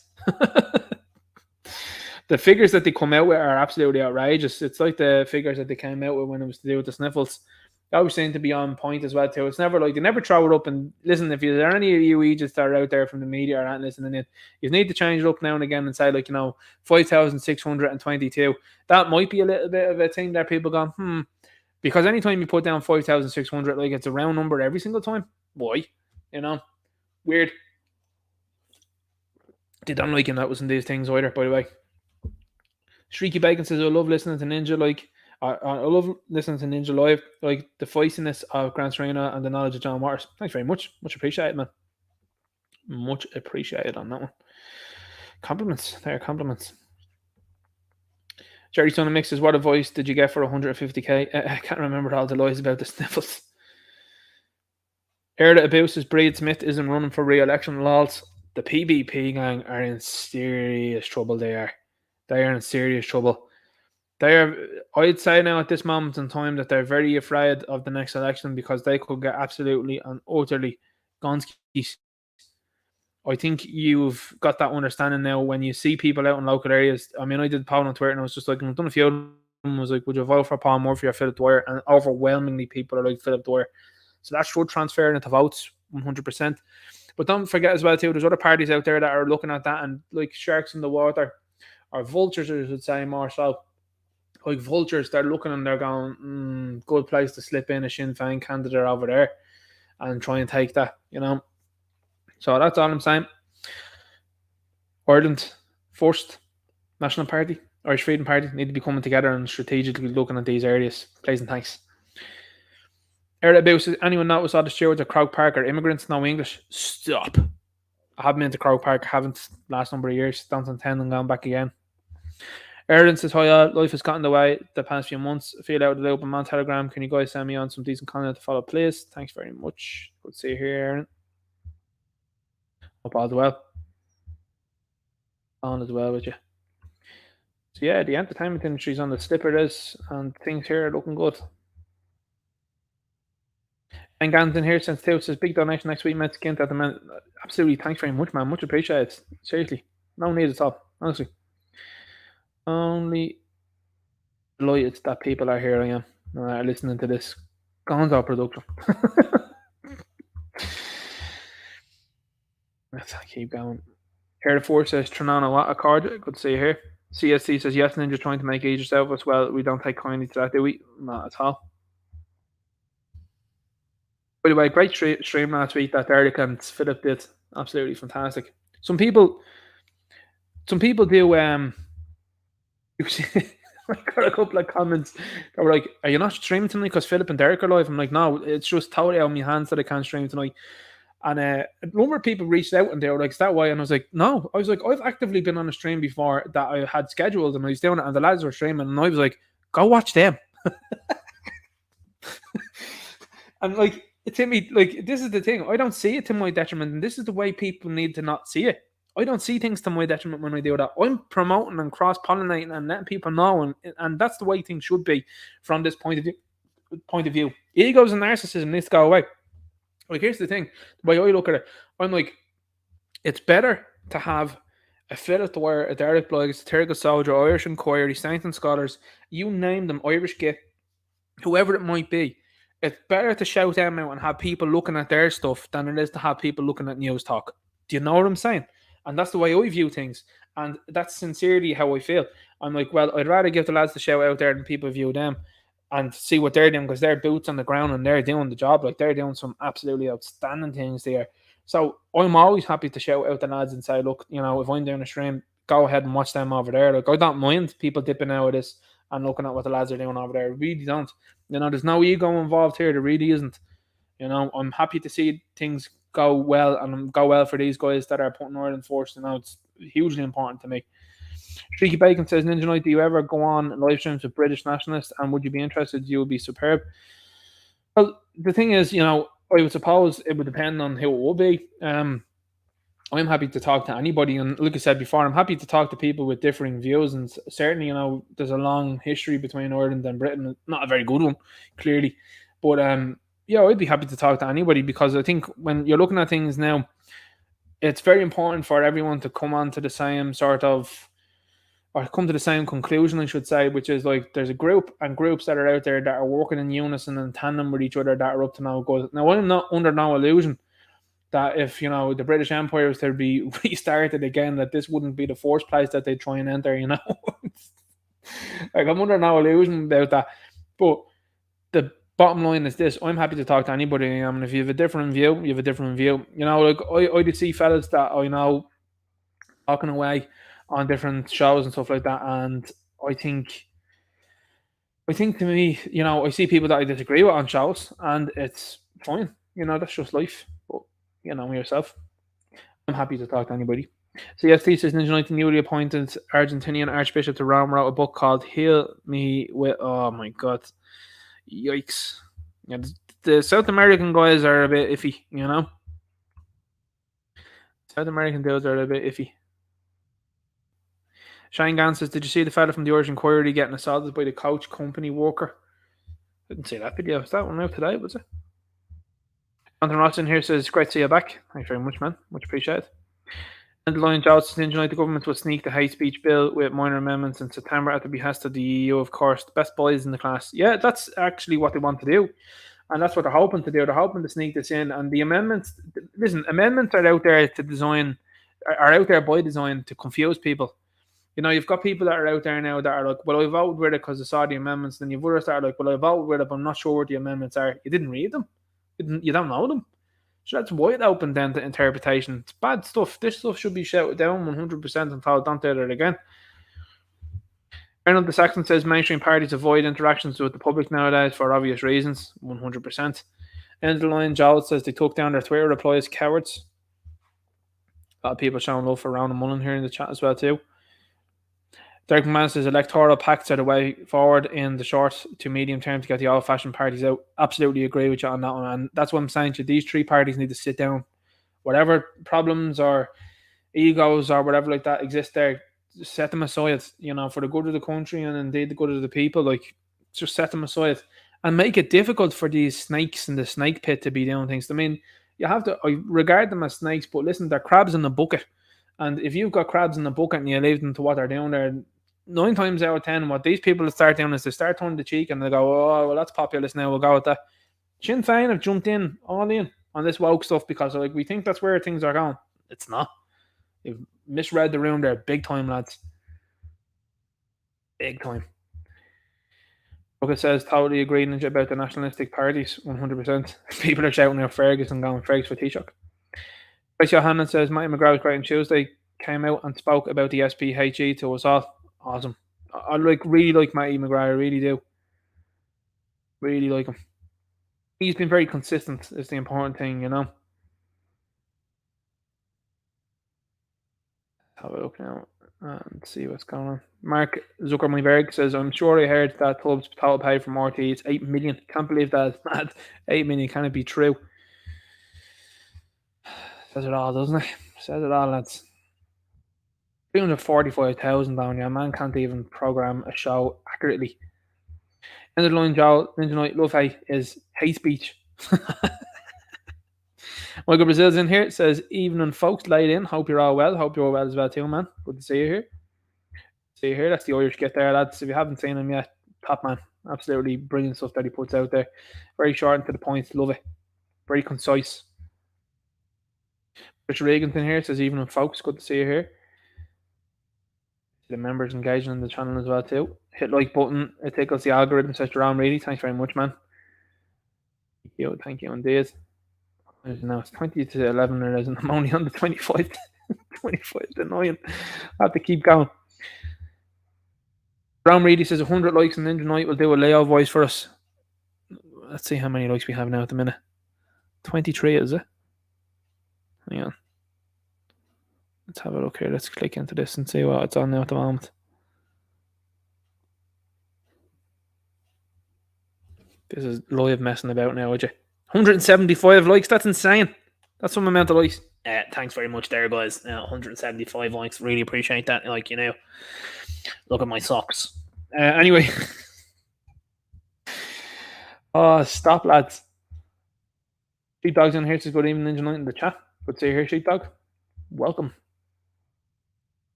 Stephen Martin, great comment there. Trump will not win 2024 if he continues to behave like a child attacking DeSantis because he is running for office also, Operation Warp Speed. Yeah, I agree with you on that one, for sure. He'd have been better off running with Ron as VP, and then after that then be like, right, okay, I can't go again, so Ron in for 8 years then as president. That made sense. But a lot of people are saying as well too that Ron, I mean, I can see it as well too that Ron is basically parody, not even a parody, but someone that takes off Trump a lot. And that, like, even with the mannerisms and what he says and how he holds himself and stuff like that, and that he might be a man that's been bought by someone else, you know. So, look, you can't be up to any of these people, and these people are all ultimately controlled by the same group, you know. That's why the Kennedy fella, to me, like, you can't look away from him. You can't look away from him and say, like, he's putting the frighteners up these people, and that, to me, says an awful lot. And with the knowledge that he has, the fact that the DNC, the fact that, and I know I'm talking about American politics here, but the fact that the American Democrat Party are like, no debates with this guy shows panic, like utter panic.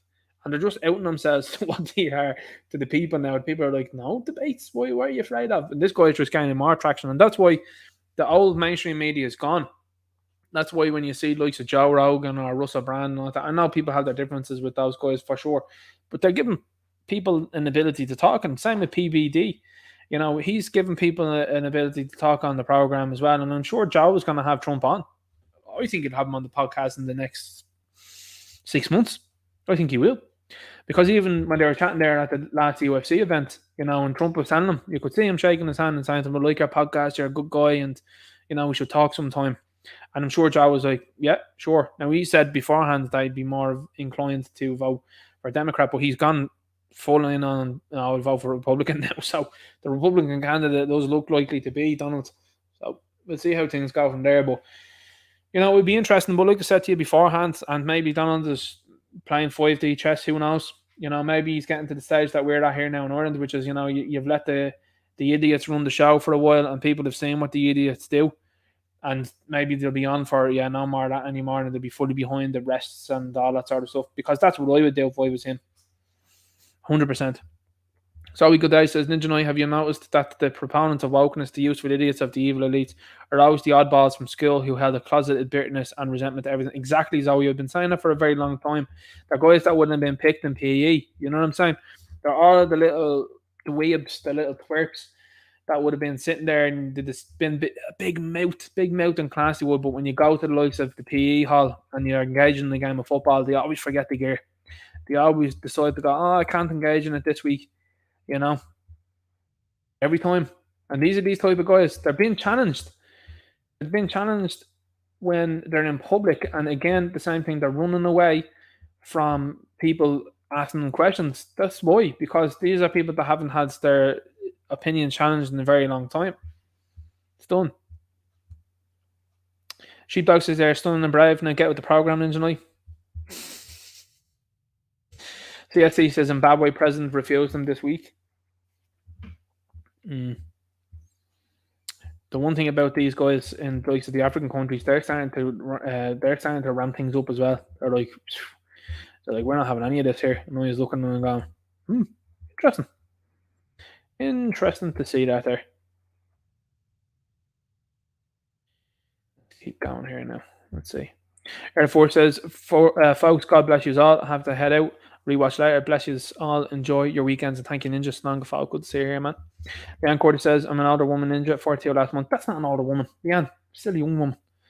You won't see me hanging around the young ones. My own daughter, 23, wrecks my head. Fair play to you, though. She's a good man, though. She has, a good man there. You know what's what. You're leading her the right way. Right down on that one. Let's keep going here and seeing what's happening in the chat. The chat is absolutely ravenous this evening. Beckman says it's Ninja's Island that belongs to him. Robert reminds me of that scene out of Braveheart, which is so ironic because the fella who plays Stephen, who's an Irishman, is actually a Scotsman himself. And he's like, who are you? I'm Stephen. And where are you from, Stephen? I'm from Ireland. It's my island. And they're like, it's your island. And he's like, yeah, it's mine. The Almighty told me it's mine. I love that movie. I absolutely love it. Obviously, aside from the last 10 minutes, I love it. It's just a phenomenal movie. Love it. Says an awful lot, doesn't it, about our culture that we go towards, and I've seen that meme before, that we love movies about rebels and stuff, and then you see so many people now that are just like, well, I'll say nothing, and you're like looking at it going, don't understand that. So yes, that's why they're trying to break all of those movies. Indiana Jones, Star Wars, Marvel, break all of the heroes. But see, you've got people that exist on our side that are like, oh, we're creatives, let's make this here and I'll show you what's going on. And that's where people will get hope for. Hope and inspiration will never go away, promise you. CSD says Ninja Knight, it is state sanctions. They are getting Euros, getting rid of women because they are bored and wants the Doubtfires. Doubtfires are a big push from these people. It's all part of not having too many people around the place. They don't like too many people around the place. It interferes with the plans. People are shouting out Dricus Duplessis. Yeah, I hope Dricus Duplessis sort your man out there big times. Esther McDonald says, hello everyone, just want to say thyroid problems can give a person cancer and a lot of other illnesses. This is something the healthcare service do not tell you. My sicknesses make lots of cash for doctor and big pharma companies. Very astute point there also. Erdo only says Adesanya and Usman abandoned Nigeria though. Strange. Yup. Streaky Bacon says Israel is up for immigration for everywhere except Israel. Yeah, that's true. It's interesting as well when you see people that are in the likes of the politics circuit then are like siding with Palestine, like, oh, you guys haven't gotten the memo at all, but you're still engaging in the wokeness, so that tells me that you're still engaging in nonsense. Sharif, by the way, says Hasbro and Mattel both found by Jay's stop doing reviews of their tour toys, bro. They're run by them too. Dude. I like to do it now just to take the mick out of them, I really do. Eric Mann is the Sons of Anarchy actor who couldn't be any different from the character he played. Yeah, he always plays a hard man. Nothing at all about him that's a hard man. Era about says Holly Carnes equals Irish AOC. Yeah. That's definitely 100% involved there.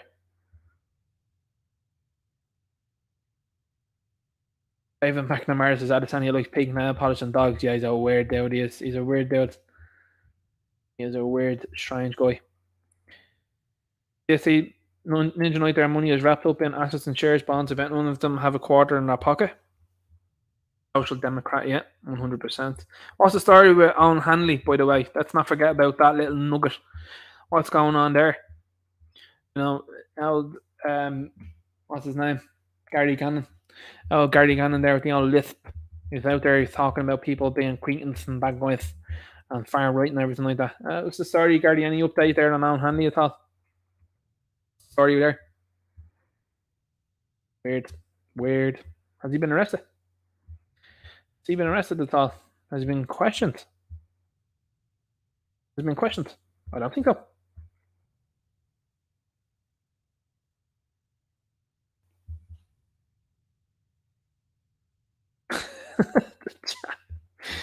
The chat are absolutely brilliant here.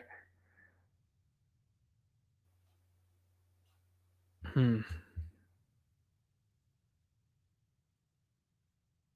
Bacon says Ninja is absolute tip top entertainment tonight. Fair play. We get to the tippity top of the mountain every time, and it just seems like that we're only halfway there. To quote Doctor Disrespect, I love that guy. I think he's fantastic. We get to the tippity top, and we're only halfway there. But it's I was only watching the Batman there, and Batman Begins in particular. And you know, it's what I like to do. Like Batman says in that movie, he says, "I like to rattle some cages." Cages are being rattled 100%. Matt Pappy says a burger by nature is rubbish. A lot of people are saying that they're ground around food. That's cool. Love to see it. Susan Reynolds says F Tesco. Tesco were out there doing some woke stuff there recently as well. PSC says Mickey D's chips are made from special spuds ground on Gatesland in the US and sprayed with a special spray to halt the brown lines that run through them. Interesting on that one. Derek Manus is talking about the HasLab Dragonfly. Dragonfly is a complete rip-off. Doesn't look good. Yeah, it's panzerism. I did a video on that one. I'm not really... They've opened it up now to the EU, and I'm like, that's weird. The fact that you're saying panic now about that, lads. That woke decision to put Glenda in there was a bad idea. Anyone that doesn't know what I'm talking about, don't worry. it's not good. But yeah, Taunton G.I. Joe. G.I. Joe. No one's half the battle, lads, and you have to know. Engine only have to bounce and catch the rest later. Thank you all for the kind words and much appreciated. God's children are not for sale. Bless all in this fight. Aaron got Brad. God wins. We win. 100%, man. Fair play, Fergus. Thanks for being in here tonight. Really enjoy that. If this is Ninja Knight, AI is a copy, not original. Yeah, they're sampling the work from multiple artists, from what I understand, and they're compiling it together. The only thing I can't do at the moment is hands, and it's getting better at those things very rapidly. This is evocative of Judgment Day, is it not? This did we not see this in Terminator? Did James Cameron not do this already? Did we not see this? Apparently that's not the real dude. So CST. I seen another one. I seen a fella. I think that was like a red-haired fella, and then there's someone else that was like, no, that's the dude there in the green hoodie, and the dude has dark hair and he's weird looking. I definitely see the likes of Men in Black and all that with Will Smith. I think that those movies were put out there for a reason.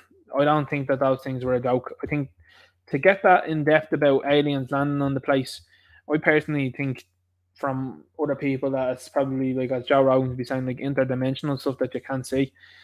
I'd probably be on that one. I'd probably be on that wave. It's possibly on that wavelength. But to me, there's definitely stuff roaming about the place that's up to no good, you know. There's big talk about this Adreno stuff as well too. If you know what I'm saying, catch me drift on that one. Big talk about that one. People starting to talk about that big time. And I'm talking about normies are starting to approach me and be like, "Did you said this word about 3 years ago?" And I'm like, "Yeah." I'm like, "They're talking about it now." I'm like, "It's real." There's a Chrissy Teigen was out talking about it recently. Weird stuff now. I'm telling you. Susan Reynolds is talking about hamsters and RTE presenters, and I'll let you just think about that one anyway. It sounds more like an RTE presenter. John Reedy says 150 likes before 10 o'clock. Ninja Knight loves numbers. I love numbers. Keep those numbers coming, guys. Get it over. Let's get it over 200. It was 175 last I looked. Let's get it up to 200. That'd be great. I'd appreciate that. Big time. We're starting to move through this chat now as well too. I think I'm about an hour behind the chat. 183 at 21:44 hours. Saying thanks very much, guys. Really appreciate that.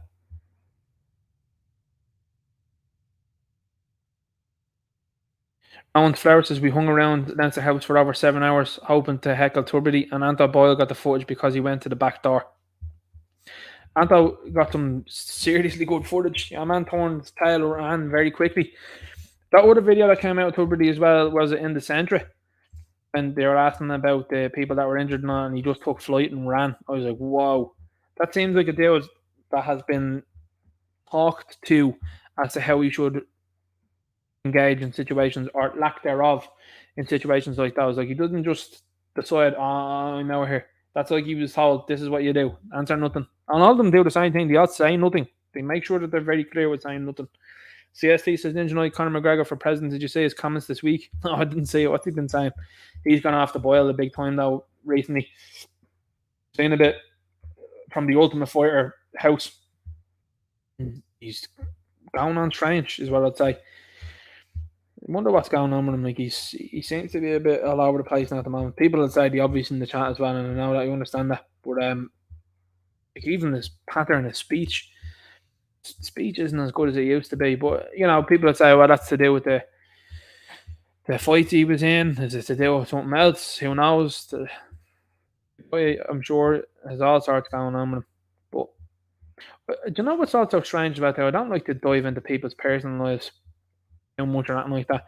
But you don't see your man Tony McGregor hanging around him much anymore than mother, do you? Just something I noticed. Sheepdog says, personally, I'm loving seeing the left go like the Titanic sub. The Ninja Knight. Fanta says Norman Fowley is also bringing in white privilege education for CSPE classes in secondary school, telling students that if you're Irish, white, and male, that you have privilege. What are nonsense. I agree with you on that one now. That one will be looked into. That'll be the next one to go and wake people up. There's a full on attempt at men and masculinity here. You've seen it in America. It's easy to see where they're going to go with this here as well. Here in this country, you know, the masculinity is the antithesis. It's the complete opposite as to what these people are trying to promote. I have a video coming out during the week of Rory's stories as well too. That's not very flattering for him at all. But you know, he has 300,000 followers and something like I think 5,000 likes on a poster, not a poster, on a post there with Norma Fowley. It's not good. And what's he want to do? He wants to post a video around to primary schools about what it's like to play football in Mountjoy. Bizarre. Strange, man. But another person that's interested in telling you how sad he feels in mental health and mental stuff, and you'd be looking at it going, what's that? You know? Dominator 32 says, Ninja Knight, great show, Ninja. Have you heard of YouTuber Dan Wigington? He may hold the answers to why planes are playing X's and O's in the sky. I haven't heard of him. May check him out though. I know Red Dawn Radio, whose channel will be going on soon. You have to organise a date. He talks about the X's and O's in the sky, and that's another one to be keeping an eye on as well too. That I've seen a number of those in the last couple of weeks, and it's been nothing but rain since. You know.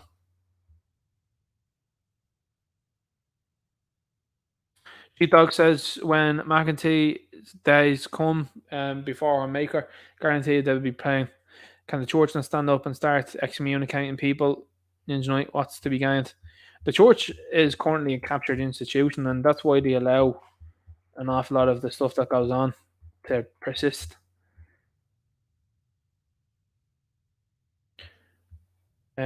So, like, to me, that would be what we would see. I think just there's a couple of new names here in the chat. Just checking out. So going back to what I was saying there, you've got what was I talking about there? Yeah, you've got this sort of stuff here happening in the church, and with the church, like I said, it doesn't seem like they're interested in excommunicating any of these bad guys, and they're happy to do this. But like I said, a lot of the stuff that goes on with them, there's a plan in motion, and it's not a good one. Not a good one at all. A lot of people saying night, and thanks very much, much appreciated. But like I said, it's a captured institution. Really, really is a captured institution. A lot of these places are the same. Like, I mean, you say the likes of the rainbow flag and all that hanging around outside the church, that's letting you know. Really is letting you know what the story is. Renato Govera is in here. Hey, brother, says, good seeing here, man. Mr. X says, good night, all 20 minutes behind, had to get better. Good to see you here, man. Armchair Limerick Nationalist sends the files to sound for the stream. Ninja, thanks very much, man. Much appreciated. Mark Zuckerman Break says, Ninja, before you go, any chance of hearing Leo, please. Got it done. Got it done. I'll always be singing, says Phil, should do another stream with the boys. Yeah, I'm going to try and organise one maybe with Phil on this platform, see what happens.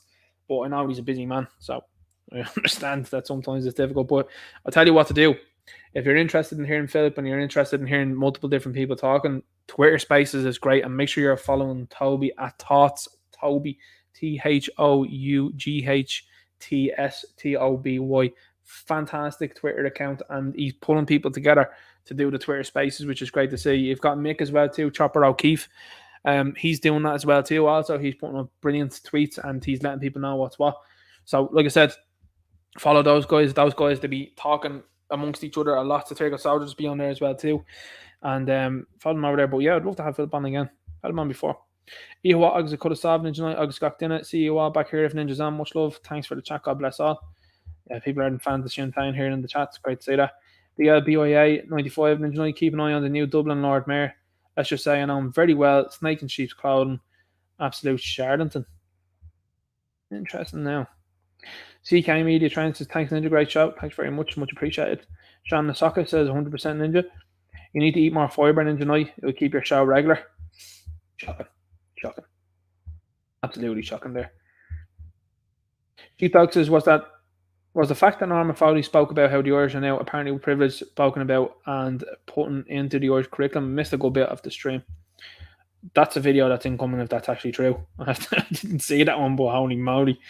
To be fair, it's a tough old job for Ninja being the head elephant keeper in Dublin. Do I love it? I love it over here. I do. It's great. And fair play to all the mods in the chat. I really appreciate all you. Really do. You're absolutely doing wonderful things. And you keep this show on the road. You allow me to go off and wander and chat as I'm going along. So I appreciate that there, guys. Bub says, Ninja Night, great show, Ninja. What do you make of Erin? She helped open the world's first women's shelter, then Troy pointed out men were shortchanged a lot more and was excommunicated. Must look into that. But you're seeing an awakening from a lot of women as well too. There's another woman that's out there, Just Purdy Things, she's called. And she comes from money, but she's saying a lot of the same things that we're saying, which is like, hang on here for a second. She's bringing women on that are very low value and people that are interested in certain content. And she's like, hang on, you're never going to find a husband when you're engaged in stuff like this here. And she's saying all the normal things. And that's why when they're talking about saying marriage, that's why marriage is on the decline, especially in countries in the West, because like men stand to lose everything, you know.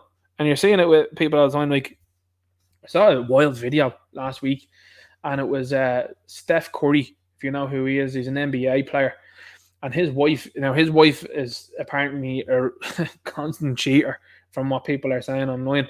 But she was on a show. And I think it was like The View or something like that she was. Now, she's a good-looking woman, you know. But the dude is a multi-millionaire, you know. And this dude, this nobody dude comes out. And he's without a short. She starts pretending to try to take her wedding ring off. People were looking at it and they were like, what's the story here? Like, she's going to jeopardize a marriage with a multi-millionaire with this dude because he's no short on. Here. And then you've got the other thing that's going on this week or the last week there about YouTube drama about this guy, this no jumper character. Have you seen this? This is a guy that's after marrying a woman that they engage in a podcast that does very naughty things, we should say. And then the woman has now, since they've been married a week, has gone off with a fella under the guise of, well, I'm a part of the corn industry. I said corn, what I said. And the dude is getting absolutely taken online, and rightly so. And you're looking at it and you're like, this is peak degeneracy. This is peak 2023. And the funny thing about it is the dude is white, right? The girl, I think she's something like Armenian. I think she is, but she's American. And the other dude is black. Now I mean this when I say this, right? Every YouTuber that I've seen that has staunchly criticized this is black. The black lads are like, that's not happening with black dudes. That ain't and they're right. They're 100% right, and they're criticizing them expertly. But going back on what you're saying there, I didn't see about that, but that's definitely the case. Men are last to be looked at when it comes to these things here. No, actually, someone said it in the chat there. Who said that there? Mark Zuckerberg said Trump and Kennedy. That's a very strong possibility, by the way. Imagine the upset, and maybe it's a plan. Maybe it's a plan that they're going in and they're dismantling the Democrats with that sort of way, and he's going to walk away and say, this isn't what I looked at and what my uncle and my father stood for. And maybe you join him as VP. Don't forget as well, too, that he was involved with the whole Voldemort's stuff as well. He was questioning it. Now, again, it got past the likes of that guy, so whatever you think about that then as well is up to you. But, Fauci's still running around, hasn't been arrested yet either. You know what I mean? Max says, we're listening to an AI voice of Ninja Night tonight. Ninja is actually on holidays in the Algarve, allegedly, speculatively. I know, I'm 100% here, man. Johanna Thornfeld. Hi, Ninja. Listening in Australia.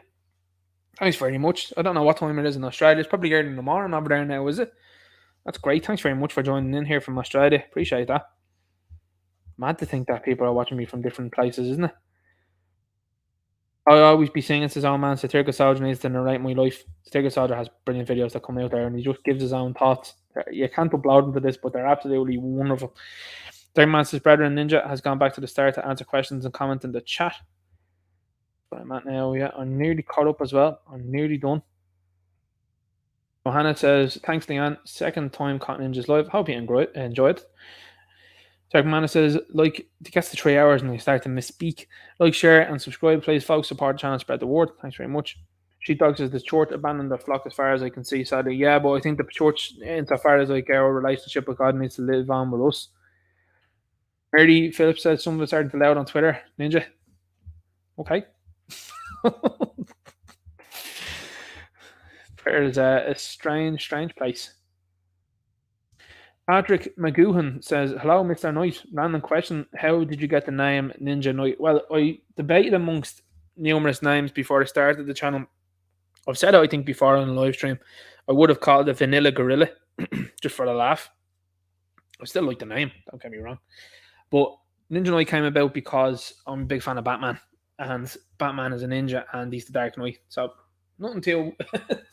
I also like ninja characters and Knight sort of Templar characters as well, so there's multiple layers as to why the names come about. So there you go. It's a bit of history on the name of this channel. Keep going here and see what's happening here. Breakfast Show and Oz. People know what the story is. Him on the island is in here as well too. Good to see you here, man. Okay, so that's it. We're good. We've caught up at the chat and I'm on to the live chat again. Listen, guys, thanks very much for hanging around. Over 100 people in here listening in here to me talking to the chat. I appreciate that. Patrick McGowan says, suit your short. Thanks very much. Much appreciated. Guys, look after yourselves. All right. Have a good weekend. Look after yourselves and I'll see you next week. Enjoy life, as I always say. Make sure that you keep info flowing. Let people know what's going on in the real world. And make sure that you're holding these people accountable. And the way to do that is to, of course, run against them in the next elections and to make a big noise about that and say what you're thinking and feeling, because people will latch onto that and people are thinking and feeling the same. This minority that they like to project and tell us we are certainly isn't that. It's a majority and we're on the ascendancy. And let's go.